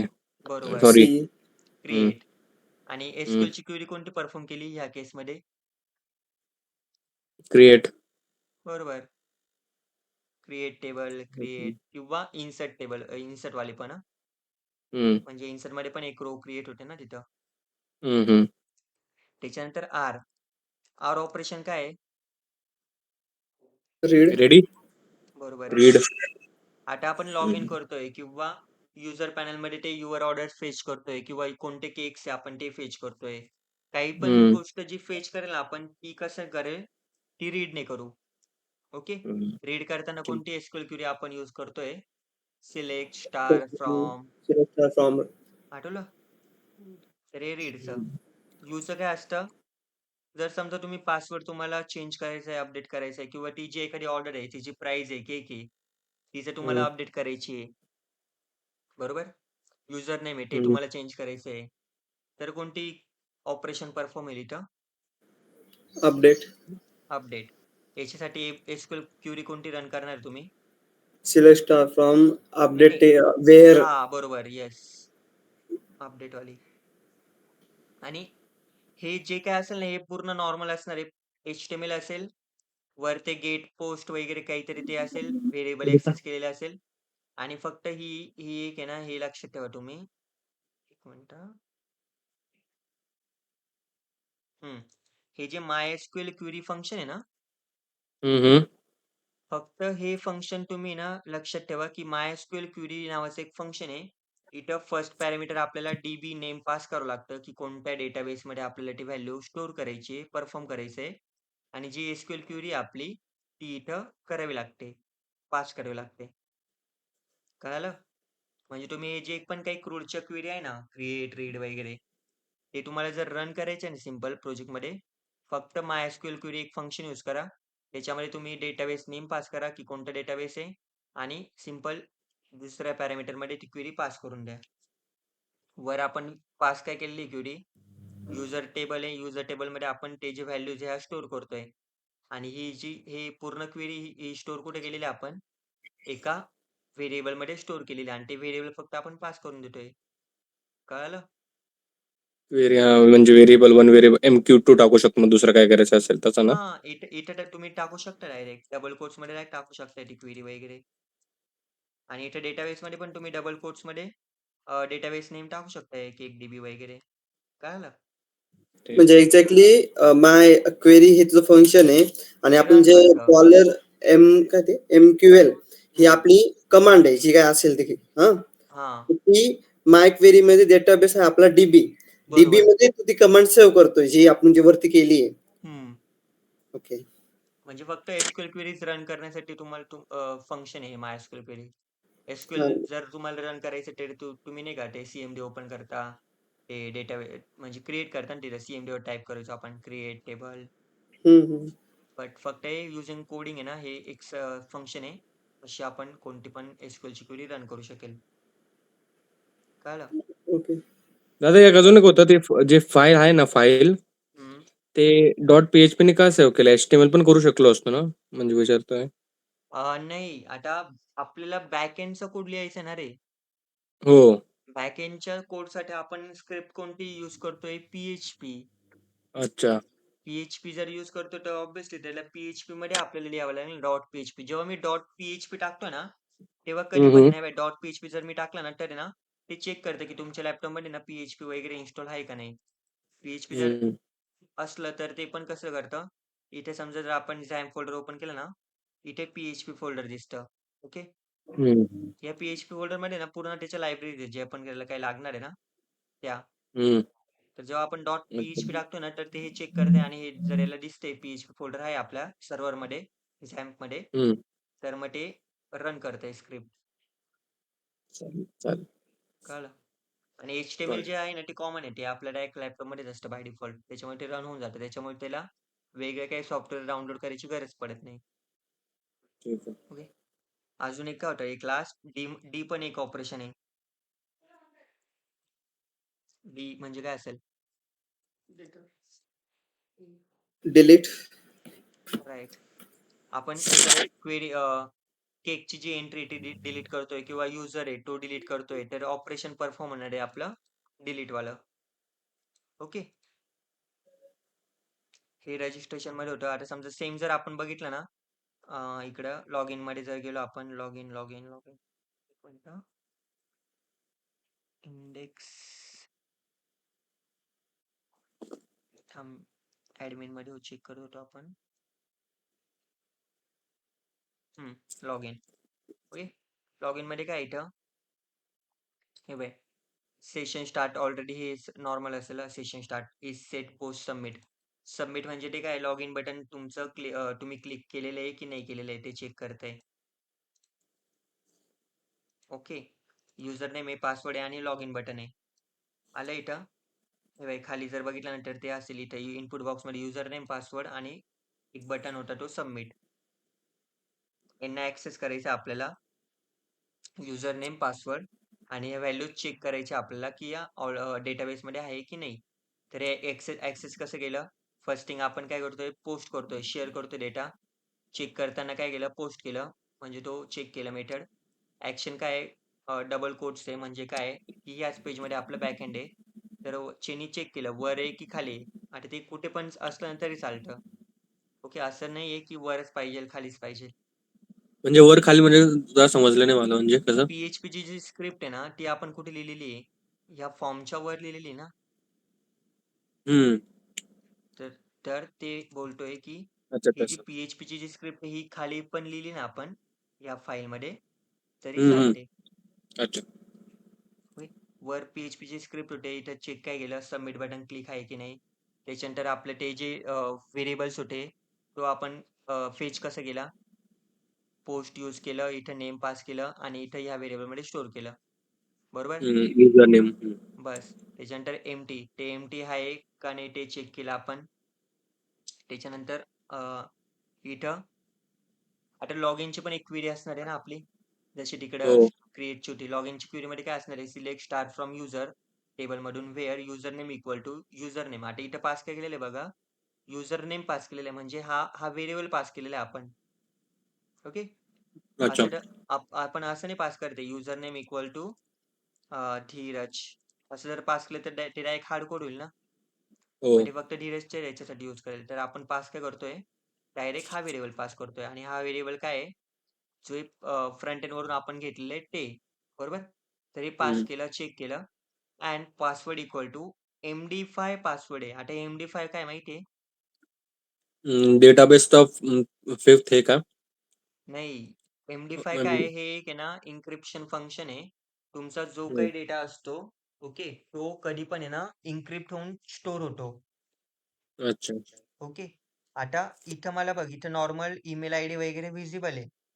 बट हा जो पासवर्ड आहे आपल्या डेटाबेस मध्ये चेक केलं, हा, तर पासवर्ड कधी पण आपल्याला दिसत नाही ना. माझा पासवर्ड आहे हो. ना हाच आहे, धीरज@123. हाच पासवर्ड मी इथे टाकलेला आहे. बट इथे हा पूर्ण इन्क्रिप्टेड फॉर्म मध्ये आहे. कळालं? आणि हम्म. त्याच्यासाठी आपण यूज काय करतो, एक MD5 फंक्शन असतं ते आपण यूज करत असतो. जेव्हा आपण पासवर्ड स्टोअर करतो ना डेटाबेस मध्ये, इन्सर्ट करतो ना, तेव्हाच आपण हे हम्म. .md5 फक्त फंक्शन यूज केलेलं आहे आणि त्या .md5 फंक्शन मध्ये आपण हे जो डेटा आहे पासवर्डचा तो पास केलेला आहे. कळालं?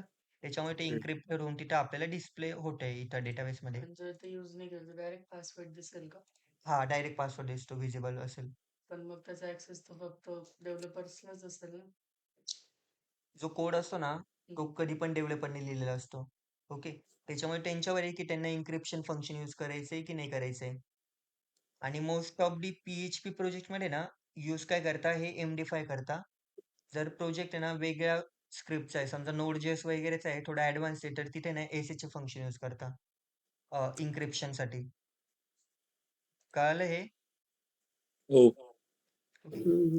म्हणजे जर समजा तुम्हाला नॉर्मल टेक्स्टमध्ये जर सेव्ह करायचं असतं तर तुम्ही काय केलं असतं? MD5 काढून टाक. MDT काढून टाकायचं ते राईट. MD5 ओके हे MySQL सिक्युरिटी त्याच्यानंतर आता हे ना हे थोडं ॲरे वगैरे फेच करण्यासाठी यूज करता म्हणजे ना पूर्ण टेबल आपण मॅच करतो. त्याच्यामुळे ते एक ॲरेमध्ये एक व्हॅल्यू वगैरे टाकत राहता आणि चेक करत राहतो. त्याच्यानंतर हां जर ते भेटलं तर आपण index.php ला डायरेक्ट रिटर्न करायचं आपल्याला युजरला रिडायरेक्ट करायचंय. इफ जर ते युजरनेम वगैरे नसेल भेटलेलं ओके तर इनव्हॅलिड युजरनेम आपल्याला दाखवायचं आहे. आणि खाली काय आहे नॉर्मल ते HTML वगैरेचे परत स्क्रिप्टमध्ये काय होतं आपलं ते काय आपलं ते हे होतं जावास्क्रिप्टचं ते इकडं परत सेम आलं. त्याच्यानंतर अजून काय आहे समजा प्रत्येक फाईलमध्ये जर तुम्ही बघेल ना कोणती पण फाईल ओपन केली ना समजा डिलीट ऑर्डरची पण आहे. इथे सेशनचं चेक केलंय ओके. एरर रिपोर्टिंग म्हणजे काय एरर आहे का नाही ते फक्त एक हे आपलं फंक्शन आहे. बट नॉर्मल आपण फक्त सेशन चेक करतो. इन्क्लूड केलं इन्क्लूडमध्ये ना हे फक्त कनेक्शन फाईल आहे ना इन्क्लूड करणार आहे प्रत्येक फाईलमध्ये. म्हणजे इथे हे जर मी लाईन लिहिलेली नसते ना हा जो आपला डेटाबेसचा कोड आहे कनेक्शनचा हा वाला ओके. हा वाला कोड एक मिनिट हा कोड मला प्रत्येक ठिकाणी इथं लिहावा लागला असता. कळालं? बट आता माझ्याकडे तर 100 फाईल आहे. मग 100 फाईलमध्ये मी हा कोड लिहत बसेल का प्रत्येक वेळा? नाही फाईल कनेक्ट करून टाकायची फक्त बस. राईट. मग फाईल फक्त मी इथं कनेक्ट केली. कनेक्ट करताना म्हणजे इन्क्लूड केली. म्हणजे काय कन्सिडर Note करतं? करायची. ती फाईल पूर्ण इथे इन्क्लूड होऊन जाते ऑटोमॅटिक ह्या स्टेपमध्ये. ओके. आणि मग इथे नॉर्मल फक्त MySQL क्वेरी फंक्शन आहे. आणि बस. प्रत्येक पेजवर हेच आहे. HTML आहे, बॅकएंड आहे, सेशन आहे, गेट पोस्ट करताय म्हणजे तिकडून पोस्ट करताय काहीतरी. कारण आपल्याला प्रत्येक पेजवर काय दिसणार आहे? एक फॉर्म किंवा काहीतरी दिसेल ना फ्रंट एंडला? केकमध्ये केकचा ॲड दिसतंय. राईट? इथं आपल्याला इथं हे इथं 1, 2, 3 मध्ये मी समजा इथं मी काहीतरी व्हॅल्यू पास करेल, क्लिक करेल, ॲड टू कार्ट करेल. ही व्हॅल्यू स्टोअर कुठे होणार आहे? तिकडं इकडं डेटाबेस वगैरे मध्ये म्हणजे ते बॅकएंडच्या क्वेरीमध्ये जाणार आहे. राईट? एक मिनिट. एक मिनिट आता तू त्या पेजवर गेला होता त्या पेजवर जा ना एकदा परत. हा आता बघ इथे कसं आहे ऍड टू कार्ड आहे बरोबर. तिथे आम्हाला एक चेंज हवा आहे की आता जसं की आपण तो केक तयार करतोय तर म्हणजे मॅमने सांगितलं आम्हाला तर तो केक तयार म्हणजे कोणी कसं तयार करून ठेवणार नाही पहिली गोष्ट कोण घरचे तर तो प्रिपेअर व्हायला 4 तास किंवा 3 तास तर आरामशीर लागतीलच ना. तर जेव्हा आपण चेकआउट करू ना तेव्हा फक्त पॉपअप आला पाहिजे की तुमचं जी ऑर्डर आहे ना तिला तितका वेळ लागेल. जर तुम्हाला तुम्ही म्हणजे काय म्हणतात कन्फर्म असेल तर ओके करा नसेल तर कॅन्सल करा असं म्हणजे पॉपअप आला पाहिजे की एवढा वेळ लागेल तुम्हाला ते चालेल का फक्त एवढा पॉपअप आला पाहिजे तेव्हा आपण चेकआउट करू शकतो असं. चालेल मी तसं ना ट्राय करेल. ओके. बट ना स्टील तुम्ही पण आहे ना हे ट्राय करा तुमच्या एंडने. ओके. कारण तुम्हाला फक्त नॉर्मल जावास्क्रिप्टच फक्त एक फंक्शन लिहायचं आहे पॉपअपचं. window.popup. ओके. आणि प्रत्येक कोडवरती असतं अजून एक असं आहे.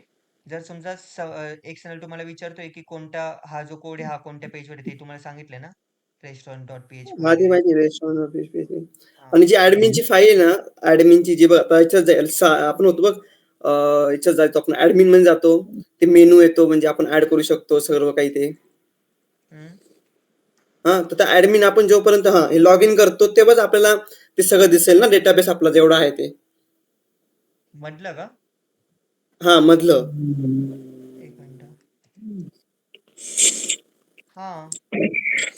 तर इथे आम्ही ऍडमिन लॉग इन पण नव्हतं केलं काहीच नाही केलंय तरी सुद्धा तो डेटाबेस दाखवतोय सगळं काही. तुम्ही लॉग आउट केलेलंच नसेल ना?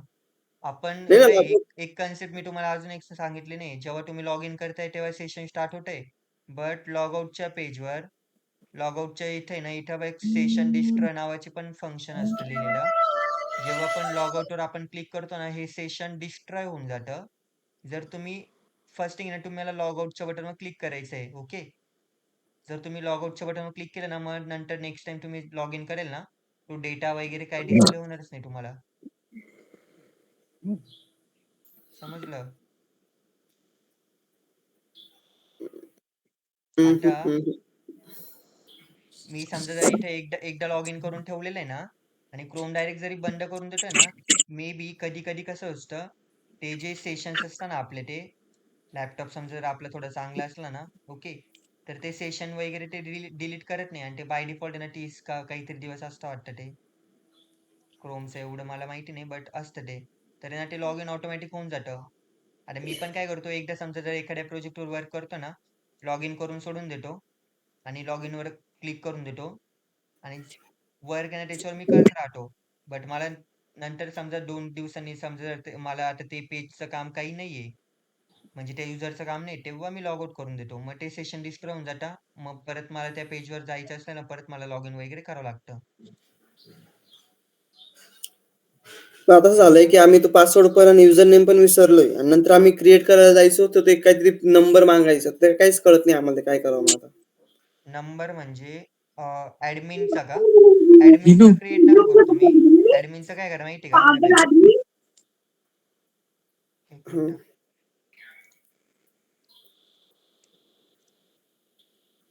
लोकल होस्ट आणि ते जे होते ना पहिले केलेले लॉग इन जेवढे पण ते सगळे डिलीट करून टाकायचे आणि एकच ठेवायचं सगळ्यांसाठी. हा तर ते नॉर्मल एक मिनिट थांब. Local host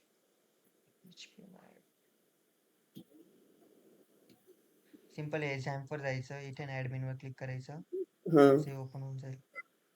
okay. आता हे बघ इथं बघ युजर मध्ये जर गेलं ना कधी पण आहे ना चेंज करताना ना इथून वरून फर्स्ट थिंग तर चेंज करू नको 1 2 3 4 असं जर तुम्ही चेंज करताय आणि मग इथे जर तुम्ही डायरेक्ट लॉग इन मध्ये टाकताय ना तर ते लॉग इन होणार नाही. ओके. तुम्ही हं. डेटाबेस स्टोअर करताना तुम्ही इन्क्रिप्ट करताय बरोबर. हं. मग जर तुम्ही डेटाबेस मध्येच डायरेक्ट जर व्हॅल्यू चेंज करता ना तर इथं पण तुम्हाला इन्क्रिप्शन फंक्शन यूज करावं लागेल ना हं. राईट. हे कसं करता एडिटवर क्लिक करायचं. एडिटवर क्लिक केलं ना समजा मला हा पासवर्ड टाकायचा आहे तर इथे हा पासवर्ड मी टाकला त्याच्या बाजूला एक ड्रॉप डाऊन आहे. ओके. हे हं. जे सर्व आहे ना हे सर्व फंक्शन्स आहेत हे जे इन्क्रिप्शनचे बोललो ना SHA हं. 256 SHA SHA1 हे सर्व हं. इन्क्रिप्शनचे फंक्शन आहे हे सेम वर्क करतं ते फक्त हं. डिफरन्स असा आहे की हा जो MD5 फंक्शन आहे ना MD5 इन्क्रिप्शन हं. याला आपण हॅक करू शकतो. ओके. हं. SHA1 जे फंक्शन आहे त्याला आपण हॅक करू शकतो बट त्याला ना मे बी 1-2 वर्ष लागेल जर आपण हे करत असलो इन्क्रिप्शन करायला लावून दिलं. ओके. हं.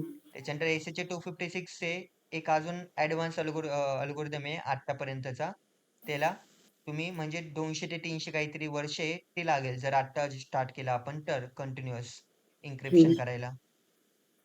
ते फक्त सिक्युरिटीच्या ह्याच्याने. तर इथे आपण फंक्शन कोणतं यूज केलेलं आहे MD5 केलेलं आहे बरोबर. हं. तर फक्त हं. MD5 मी सिलेक्ट केलं आणि गो केलं.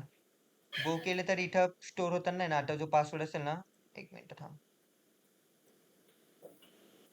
मी कुठे चाललोय MD5 by the way phone नंबरला लागतो. होमला गेला.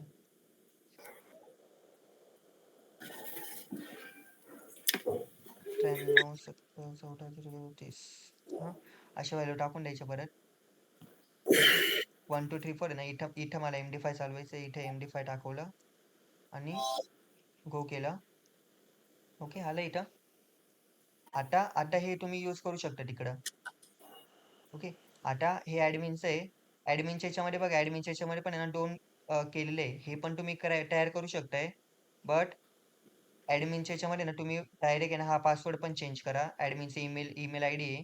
युजर नेम आहे. युजर नेमने ऍक्सेस करतोय आपण हे लक्षात ठेवा. आणि सेम ठेवलं तरी चालेल ऍडमिन ईमेल नेम आणि युजर नेम. आणि हा पासवर्ड जर चेंज करायचा आहे तर फक्त एडिटवर जा. MD5 इथं सिलेक्ट करा. ओके. आणि गो करा. याच्याने तुमचा पासवर्ड चेंज होऊन जाईल. ओके. आणि आम्ही जर ते डिलीट केले आता सगळ्या, आता 1 मिनिट लॉग इन करतोय. तर हे लॉग इन होऊन जाईल. आणि कधी पण आहे ना शिफ्ट F5 प्रिफर करा. जर तुम्ही डेव्हलपमेंट करताय ना ॲज अ कोडर हम्म, किंवा यूज करताय किंवा टेस्ट करताय, तर कधी पण नॉर्मल रिफ्रेश नाही करायचं किंवा नॉर्मल F5 पण नाही प्रेस करायचं. शिफ्ट दाबायचं आणि F5 दाबायचं. ओके. आता सांग. आता एक काम केलं सगळं आपण तो क्रिएट न्यू कर ना एकदा. हा आता युजर नेम हे काय आहे? युनिक कोड काय आहे? युजर नेम आपलं आहे ना, युजर नेम जे लॉग साठी आपण यूज करणार आहे. नाही, युनिक कोड कुठे? खाली शेवटी. युनिक कोड आय थिंक हा एखाद्या म्हणजे त्या पर्टिक्युलर याला आहे आय थिंक. एक मिनिट. पर्टिक्युलर ऍडमिनला एक युनिक काहीतरी आयडी वाटतं ती आपल्याला टाकायची ती. एक मिनिट. हे ना कारण मी ना हे जे ऍडमिन पॅनल आहे ना तुमच्या वेबसाईटचं, हे मी हम्म, क्रिएशनला आहे ना जास्त काही केलेलंच नाही. सिंपल आहे ना आम्ही एकच ऍडमिन पॅनल यूज करायचो जो मी तुम्हाला दिलेला होता तो. हम्म, ओके. पासवर्ड पण हाच ठेवला, कन्फर्म पासवर्ड हाच ठेवला. युनिक कोड हम्म. मध्ये ना मी काहीतरी समजा टाकतो ABC123 आणि क्रिएट केलं. नाही होत झालं invalid invalid code. Unique code. एक मिनिट. ऍडमिन मध्ये इंडेक्स पेजवर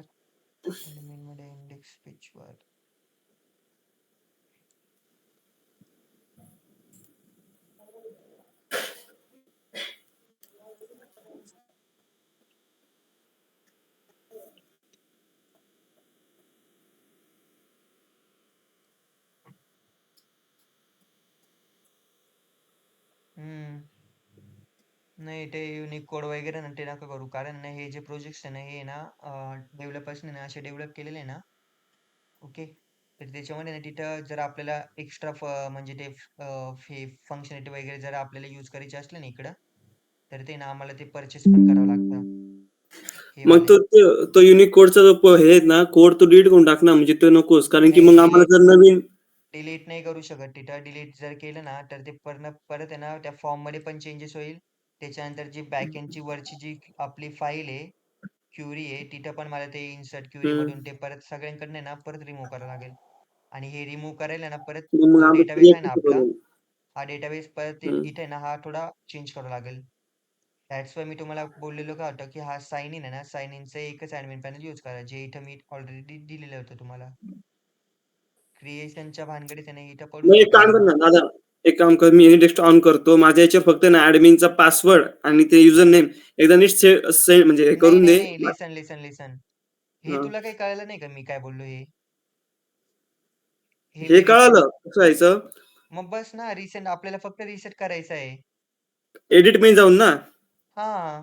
एडिट मध्ये जायचं, नंतर तिथे पासवर्ड ते हे MD5 सिलेक्ट करायचं. हा समजा कोणता हे बाय ऑनलाईन टेस्ट डेटाबेस आहे. ह्याच्यामध्ये तुला ऍडमिनचा का युजरचा कोणता पासवर्ड चेंज करायचा हे बघायचं आधी. हा तुला ऍडमिनचा चेंज करायचा त्या ऍडमिनच्या याच्यावर गेलो. हा ओके. हा. ऍडमिनच्या याच्यावर जर गेलो तर इथं काय आलं तुला? युजर नेम आलं, पासवर्ड आलं, ईमेल आलं. हम्म. आता इथं मी चेक काय केलं? मिनिट.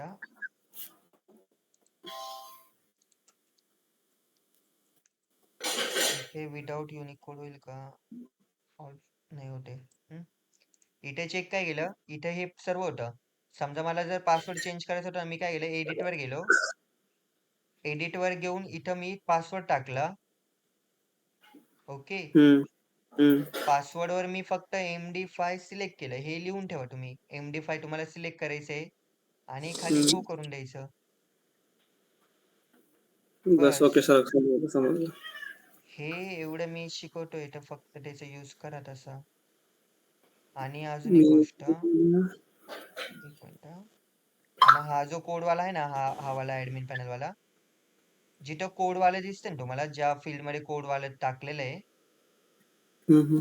ओके, तिथेच तुम्ही ना ते प्रिफर करा चेंज करायचं. ऍडमिन टाकलं इथं आणि एकच राहू द्या. ओके. आणि हे काय इथं लिहिलेलं ऍडमिन ना, पासवर्ड आणि युजर नेम आहे ना ऍडमिनच ठेवा.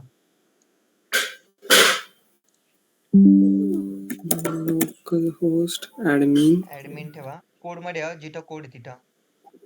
आणि एडिटमध्ये पण पासवर्डमध्ये पण आहे ना ऍडमिनच टाकून द्या. एक मिनिट. एक मिनिट. ईमेलमध्ये फक्त ना admin@gmail.com टाका.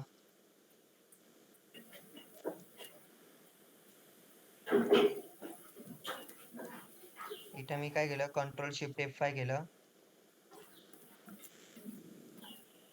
ऍडमिन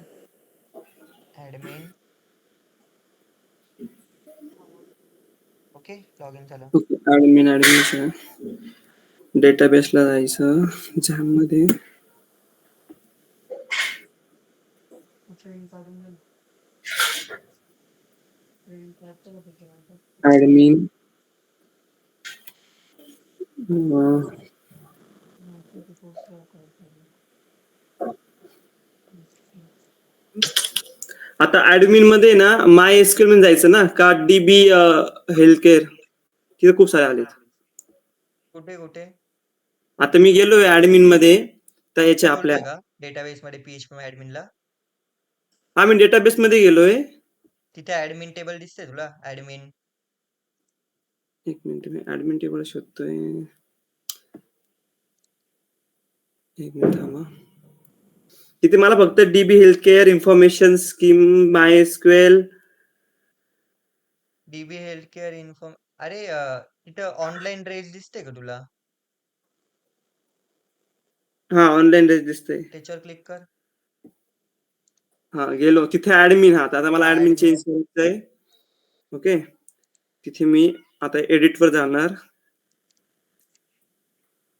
नंतर आता त्याचा ऍडमिन युजर नेम ऍडमिन आहे. ईमेल आयडी पासवर्ड ते एन्क्रिप्टेड मध्ये आहे तर तिथे मी ऍडमिन टाकू ना. एक मिनिट ADMIN नंतर मग ते MD5 सिलेक्ट करायचं. बर MD5 सिलेक्ट केलं आणि गो. ओके तर चेंज झाला आय थिंक असं वाटतंय मला. बघ तुम्ही आता परत लॉग इन करून तिथे कुठे गेलं ते डायरेक्ट लॉग इन कर ना आता ऍडमिन. हा तेच करतोय. चला हा आता युजर नेम ऍडमिन पासवर्ड सुद्धा ऍडमिन. आधी ना एकदा शिफ्ट F5 प्रेस करून दे फक्त. हा झालं झालं? आणि लॉग आउटचं ऑप्शन लॉग आउटचा आहे ना प्रोफाईल वर क्लिक कर तिकडं. प्रोफाईल हा लॉग आउटचं ऑप्शन आहे. आता मी जर लॉग आउट केलंय तरी तिथे गेलो सपोज मी काय होतंय लोकल होस्ट कॅटेगरी ना कॅटेगरी PHP हा तरी बघ कॅटेगरी दाखवतोय सगळं दाखवतोय ते. कुठे? आता मी जर एक अरे स्क्रीनशॉट बरोबर मारायचा. मी डायरेक्ट याच्यात गेलो ना स्क्रीन फाईल मध्ये गेलोय मी सॉरी बरोबर नाही कळलं मला. कळलं ना?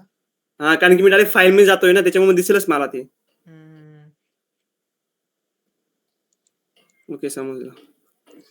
एकदा ना जे कन्सेप्ट सांगितलं ना त्या फक्त एकदा स्टडी करा रीड करा नॉर्मल कारण प्रोजेक्ट मध्ये ना काहीच नाही HTML फ्रंट एंड आहे बॅक एंड आहे. ते गेट पोस्ट आहे त्याच्यानंतर ते जे आपण सेशन वगैरे ते आणि SQL ची क्वेरी आणि हा समजा जर कोड तुम्हाला कळत नाही ना कोड सिंपल कॉपी करा कंट्रोल A करा. ChatGPT ओपन करा इकडे.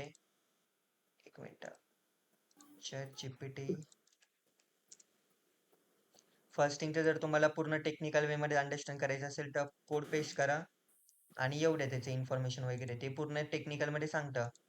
बट जर तुम्हाला नॉन टेक्निकल वे पाहिजे ना जसं मी तुम्हाला एक्झाम्पल्स दिले तर तिथे फक्त टाईप करा की give me non technical examples screen and shot नव्हते. एक मिनिट हे बाय कुठे हा झाली. फर्स्ट थिंग तर समजा जर मला टेक्निकल इन्फॉर्मेशन पाहिजे तर मी फक्त कोड पेस्ट करून दिला खाली त्यांनी देऊन दिले इन्फॉर्मेशन की असं कोड आहे असं लॉग इन आहे हे यूज केलेलं आहे तुम्ही सेशन स्टार्ट वगैरे. बट अरे समजा मला तर काही टेक्निकल कळत नाही मी काय केलं give me non technical examples and explain me code असं टाईप केलं. ते काय बोलतंय की एकदम नॉन टेक्निकल वे मध्ये ना आता ते बघ कसं एक्सप्लेन करते. Imagine you have piece of paper when you want to people. ते सर्व एक्झाम्पल्स देऊन वगैरे पूर्ण नीट एक्सप्लेन करताय. प्रत्येक कन्सेप्ट एक्सप्लेन करताय. आणि ना कधी पण आहे ना कोड एक्सप्लेन म्हणजे कोड अंडरस्टँड करण्यापेक्षा ना ट्राय करा की ती कन्सेप्ट तुम्ही अंडरस्टँड करेल. आता तुम्हाला मी ते पोस्ट सांगितलं बरोबर. गेट आणि हम्म. पोस्टचा डिफरन्स सांगितला किंवा हे जे कुर्ड ऑपरेशन सांगितले किंवा फ्रंट एंड मधून बॅक एंडला डेटा कसा ऍक्सेस होतोय किंवा हे कनेक्शन स्ट्रिंग सांगितली. तुम्हाला कन्सेप्ट कळालं ना हे कसं होतंय. हम्म. लँग्वेज तर फक्त लँग्वेज डिफरंट असेल, सिंटॅक्स डिफरंट होईल, बट तुम्हाला जर ते कन्सेप्ट कळले ना तर कोड तुम्हाला लिहिता येईल. कळालं? हम्म. दादा, अजून एक विचारायचं होतं की ते आपल्या PHP ऍडमिनला आहे ना सगळे प्रोजेक्टचा डेटाबेस आहे ना, तर आम्हाला फक्त आमचावाला दिसायला होते हा काय कसं करू म्हणजे? तुमच्याला जर पाहिजे ना फक्त हा. अरे भाई इथं समजा कार रेंटलचं आहे बरोबर ते कारवाल्यांचं. हा. तुमचा नोट्सचा होता ना आधी? नाही त्यांचा होता. कार रेंटलवर गेलो. ह्या हा. मेन डेटाबेसवर मी क्लिक करायचं कधी पण. हा. इथं क्लिक केलं. ऑपरेशन हा. दिसतंय. हो. ऑपरेशनवर गेलो. इथं तुम्ही सर्व करू शकता. रिनेम वगैरे. इथं आता समजा डेटाबेस डिलीट करायचं तर मी इथे काय केलं? Drop D database. डेटाबेस. हा.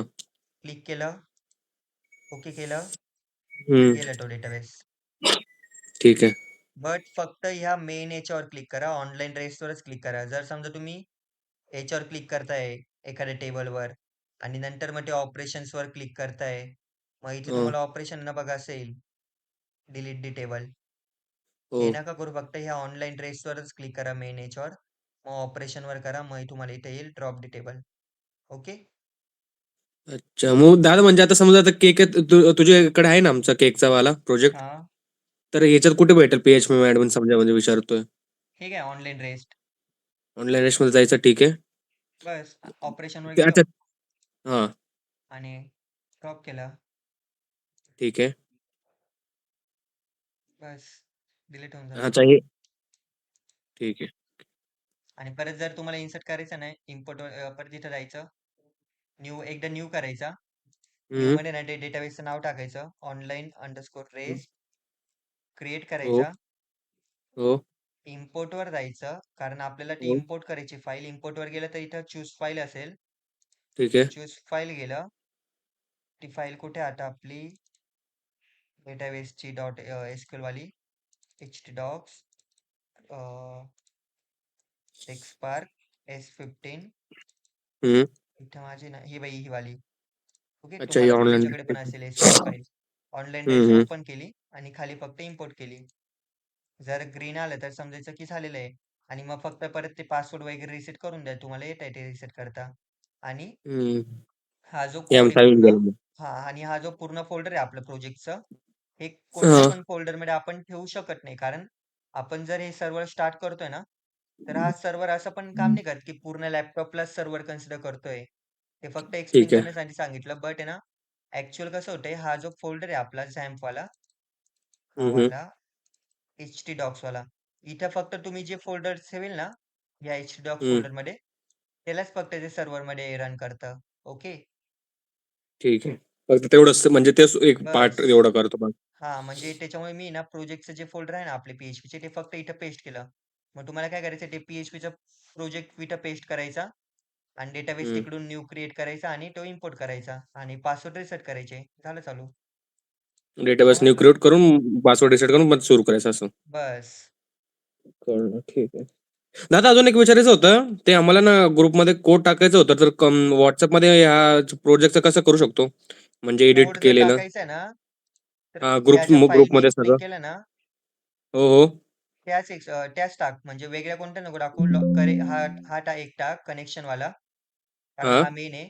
त्याच्यानंतर लॉग इनचा हो. एक टाकायचा आहे. हा. रजिस्ट्रेशन पेजचा एक टाकायचा आहे. हा. हा. त्याच्यानंतर हा एक इंडेक्सचा एक टाकायचा आपल्याला हा वाला. आणि हा. जर अजून जर टाकायचा असेल तुम्हाला तर हा एक टाका रेस्टॉरंट वाला. म्हणजे ह्या ज्या वर फाईल दिसतात ना तुम्हाला ह्या मेन सगळे PHP वाले मेन मेन. ह्या वरच्या वाल्या फक्त ऍडमिन पॅनलच्या नाही बोलतो तुला. फक्त हा. वरच्या हा. ह्याच हा. टाका हा. फक्त. अच्छा. बस हा प्रोजेक्ट डायरेक्ट तुम्ही केला ना ओपन तर इथं तुम्हाला आहे हम्म. ना ह्या 5-6 फाईल दिसेल. ह्या मेन आहे फक्त. अच्छा. नाही म्हणजे आता मी कसं विचारतोय, ते आता सेंड तुझ्याकडे होत नाही व्हॉट्सअपला झॅम वरून आपल्या याच्यावरून व्हीएस कोड मधून ना डायरेक्ट सेंड होत नाही नाही व्हॉट्सअपला व्हीएस असं. कोड मध्ये सेंड होणारच नाही ना डायरेक्ट. तुम्हाला ती झिप फाईल शेअर करावी लागेल ना. आता ती झिप तुमचा फाईल कशी क्रिएट करायची हा जो याच्यात? फोल्डर ते आहे तुमचा, हां. समजा हे माझ्या केक शॉपचा कोणता आहे हा वाला आहे बरोबर. हां, हां. तुम्हाला जर प्रोजेक्ट मला द्यायचा होता तुम्हाला, तर मी काय हं, हं. केलं, कंट्रोल ए केलं, राईट हं. क्लिक केलं, इथं आलं, हे येतं कम्प्रेस टू झिप फाईल येतं ऑप्शन. कम्प्रेस टू झिप बास. फाईल केलं, असं झिप फाईल आलं आणि ही झिप फाईल मी तुम्हाला शेअर केली मग प्रोजेक्ट नावाने. आणि समजा परत डेटाबेस तुम्हाला परत ते रिसेट करा आणि पासवर्ड रिसेट करा, याच्यापेक्षा मी काय केलं, हा जो डेटाबेस होता ना आपला ऑनलाईन रेस्ट, हं, हं, हं, हं. तुम्ही हा क्रिएट केलेला आहे, मग तुम्हाला प्रत्येक परत परत ते व्हॅल्यू इन्सर्ट करेल का नाही. तर तुम्ही ऑनलाईन रेस्टवर हं, गेले ह्या मेन रूट टॅगवर, इथं हं, आपण इम्पोर्ट केलं होतं बरोबर एसक्यूएल फाईल. हं, तर हं, आपल्याला आता काय करायचं, एक्सपोर्ट करायची. एक्सपोर्ट जेव्हा फक्त क्लिक करू आणि ह्या एक्सपोर्ट बटनवर क्लिक करू ना, तेव्हा हं, डायरेक्ट एसक्यूएल फाईल जनरेट होईल आणि ही फाईल तुम्ही जर इम्पोर्ट केली, तर तुमचं जे काही लॉग हं. इन आयडी आहे, पासवर्ड आहे, जे काही केक्स आहे, ते ऑटोमॅटिकली तिकडे येऊन जाईल मग. म्हणजे आपण व्हीएस मध्ये आपल्या ह्याच्या टाकू शकतो दुसऱ्या लॅपटॉपमध्ये पण हां, आरामशीर नंतर. बस. एवढंच होतं का? ठीक आहे. आणि अजून एक चेंज करायचं आहे डेटाबेस मध्ये. आपण जो बघ केकचे ऑर्डर दिसताय सगळ्या बरोबर. हं. हा तर मग एवढं चेंज करायचं आहे की पूर्ण महिन्यामध्ये कोणते केक जास्त विकले गेले त्यांचं कॅल्क्युलेशन दिसलं पाहिजे. फर्स्ट थिंग ट्रेंडिंग ना, केक. नाही, नाही. लिसन. फर्स्ट थिंग आहे ना, हे जे प्रोजेक्ट्स आहे ना, BCA वाले, नॉर्मल वाले, हे प्रोजेक्ट्स आम्ही डेव्हलप केलेलेच नसतात. ओके. म्हणजे मी स्वतः डेव्हलप केलेले नाही. सेकंड थिंग आहे ना, प्रोजेक्टमध्ये चेंजेस होत नाही या BCA वाल्यांच्या. कारण त्यांची कॉस्टिंग जी असते ना, ती खूपच लो असते ना. आणि कोणत्या पण प्रोजेक्टमध्ये जर चेंजेस करायचं ठरवलं ना, तर मी पण डायरेक्ट चेंजेस नाही करू शकत. मला ती ऑथॉरिटी नाहीये. ओके. आम्हाला डेव्हलपर हायर करावं लागतं. म्हणजे सचिन सर जे आहे ना, ते डेव्हलपर हायर करतात. अँड ते डेव्हलपर्सला पण ऑब्व्हियसली पे करावं लागतं आपल्याला. मग त्या केसमध्ये ना ती कॉस्टिंग पण थोडी इन्क्रीज होते. बरोबर? त्याच्यामुळे चेंजेस वगैरे ना ते म्हणजे करतच नाही. जर तुम्हाला तसं मी दाखवलंय ना चेंजेस करायचे, सिंपल ती फाईल ओपन करा. ChatGPTला तो कोड कॉपी करा आणि तिथं टाका, की तुम्हाला असं-असं पाहिजेल. असं पण नाही की तुम्हाला पूर्ण फर्स्ट लाईन पासून कोड आपल्याला करायचा आहे. राइट? ठीक आहे. असं. थोडं पॉपअपचं तरी होईल का? ते मी ट्राय करून बघेल, पण मला आहे ना करंटली ना मी थोडंसं बिझी आहे. आता माझी पण आहे ना आता 11 वाजेला मीटिंग होती, बट थोडं लेट झालेलं आहे. कारण मीटिंग आणि डेव्हलपमेंट आहे ना आमचे चालू आहे ना रे. प्रोजेक्ट थोडेसे जास्त आहे आणि कारण मंथन आहे ना आमचं हे पण. आणि सर्व प्रोजेक्ट आत्ताच द्यायचे असतात आपल्याला. त्याच्यामुळे तुम्ही पण ट्राय करा ना फर्स्ट थिंग तर. कारण तुम्हाला मी एवढं शिकवलं ना तुम्हाला, तर ऍटलीस्ट त्याचा पण काहीतरी यूज करा फक्त. हे फक्त बडबड आहे ना वेस्ट नका जाऊ देऊ. ओके. कारण हे जे एक्सप्लेनेशन असतं ते मी कधी कंटिन्यू करतच नाही. ओके. हे सर्व ना आमचे डेव्हलपर्स वगैरे तेच करतात आणि ते त्यांच्या लँग्वेजमध्ये करतात, त्यांच्या वेने करतात. जर कोणत्या पण डेव्हलपरने ना वेगळं तुमचं एक्सप्लेनेशन घेतलं असतं ना, हे एक्झाम्पल्स अँड ऑल आहे ना त्यांनी फर्स्ट थिंग दिलेच नसते. तुमच्या कॉलेजवाल्यांनी पण एक्झाम्पल असे काही दिले नसेल PHP वगैरेचे. आणि हे एक्झाम्पल कधी आपण सांगू शकतो जेव्हा आपल्याकडे तो एक्सपिरियन्स आहे, म्हणजे केलेलं आहे आपण ट्राय काहीतरी. बरोबर? फक्त एकदा ट्राय करा असं बोलतो मी तुम्हाला. आणि समजा जर हे लेक्चर समजा जर मी तुमचे एकदम आधी घेतले असते आणि त्याच्यानंतर जर तुम्ही प्रोजेक्ट डेव्हलप करायला स्टार्ट केलं असतं, तर डेव्हलप पण तुम्ही करून घेतला असता. एवढं पण काय असं हे नाही. नॉर्मल आहे. ठीक आहे, चालेल. बघतो आम्ही ट्राय करून ट्राय बघतो. करा. जर तुम्हाला इश्यू येत ना, तर तसं सांगा ना मला, की दादा मला असं इश्यू येतोय. मग डेफिनेटली मी हेल्प करेल ना. बट सर तुम्ही समजा असं सांगितलं, की दादा तू पूर्ण हेच तूच करून दे. त्या केसमध्ये तुम्हाला मी एक वेळेस करून पण देईल, बट तुम्हाला शिकायला भेटणार नाही. इन फ्युचर जर तुम्ही एखाद्या कंपनीमध्ये जाताय, तर तिथे पण ते तुम्हाला शिकावं लागेल ना. बट जर काहीतरी करतो आपण आणि तिथे रेट आहे आपल्याला, तर ऑब्व्हियसली काहीतरी शिकेल असं. ट्राय करा फक्त. ऍटलीस्ट एरर दाखवा मला, की हा असं एरर येतो मला. ओके. ठीक आहे, चालेल. हो चालेल. काही डाऊट्स असले ना अजून तर असेल ना कॉल करा मला.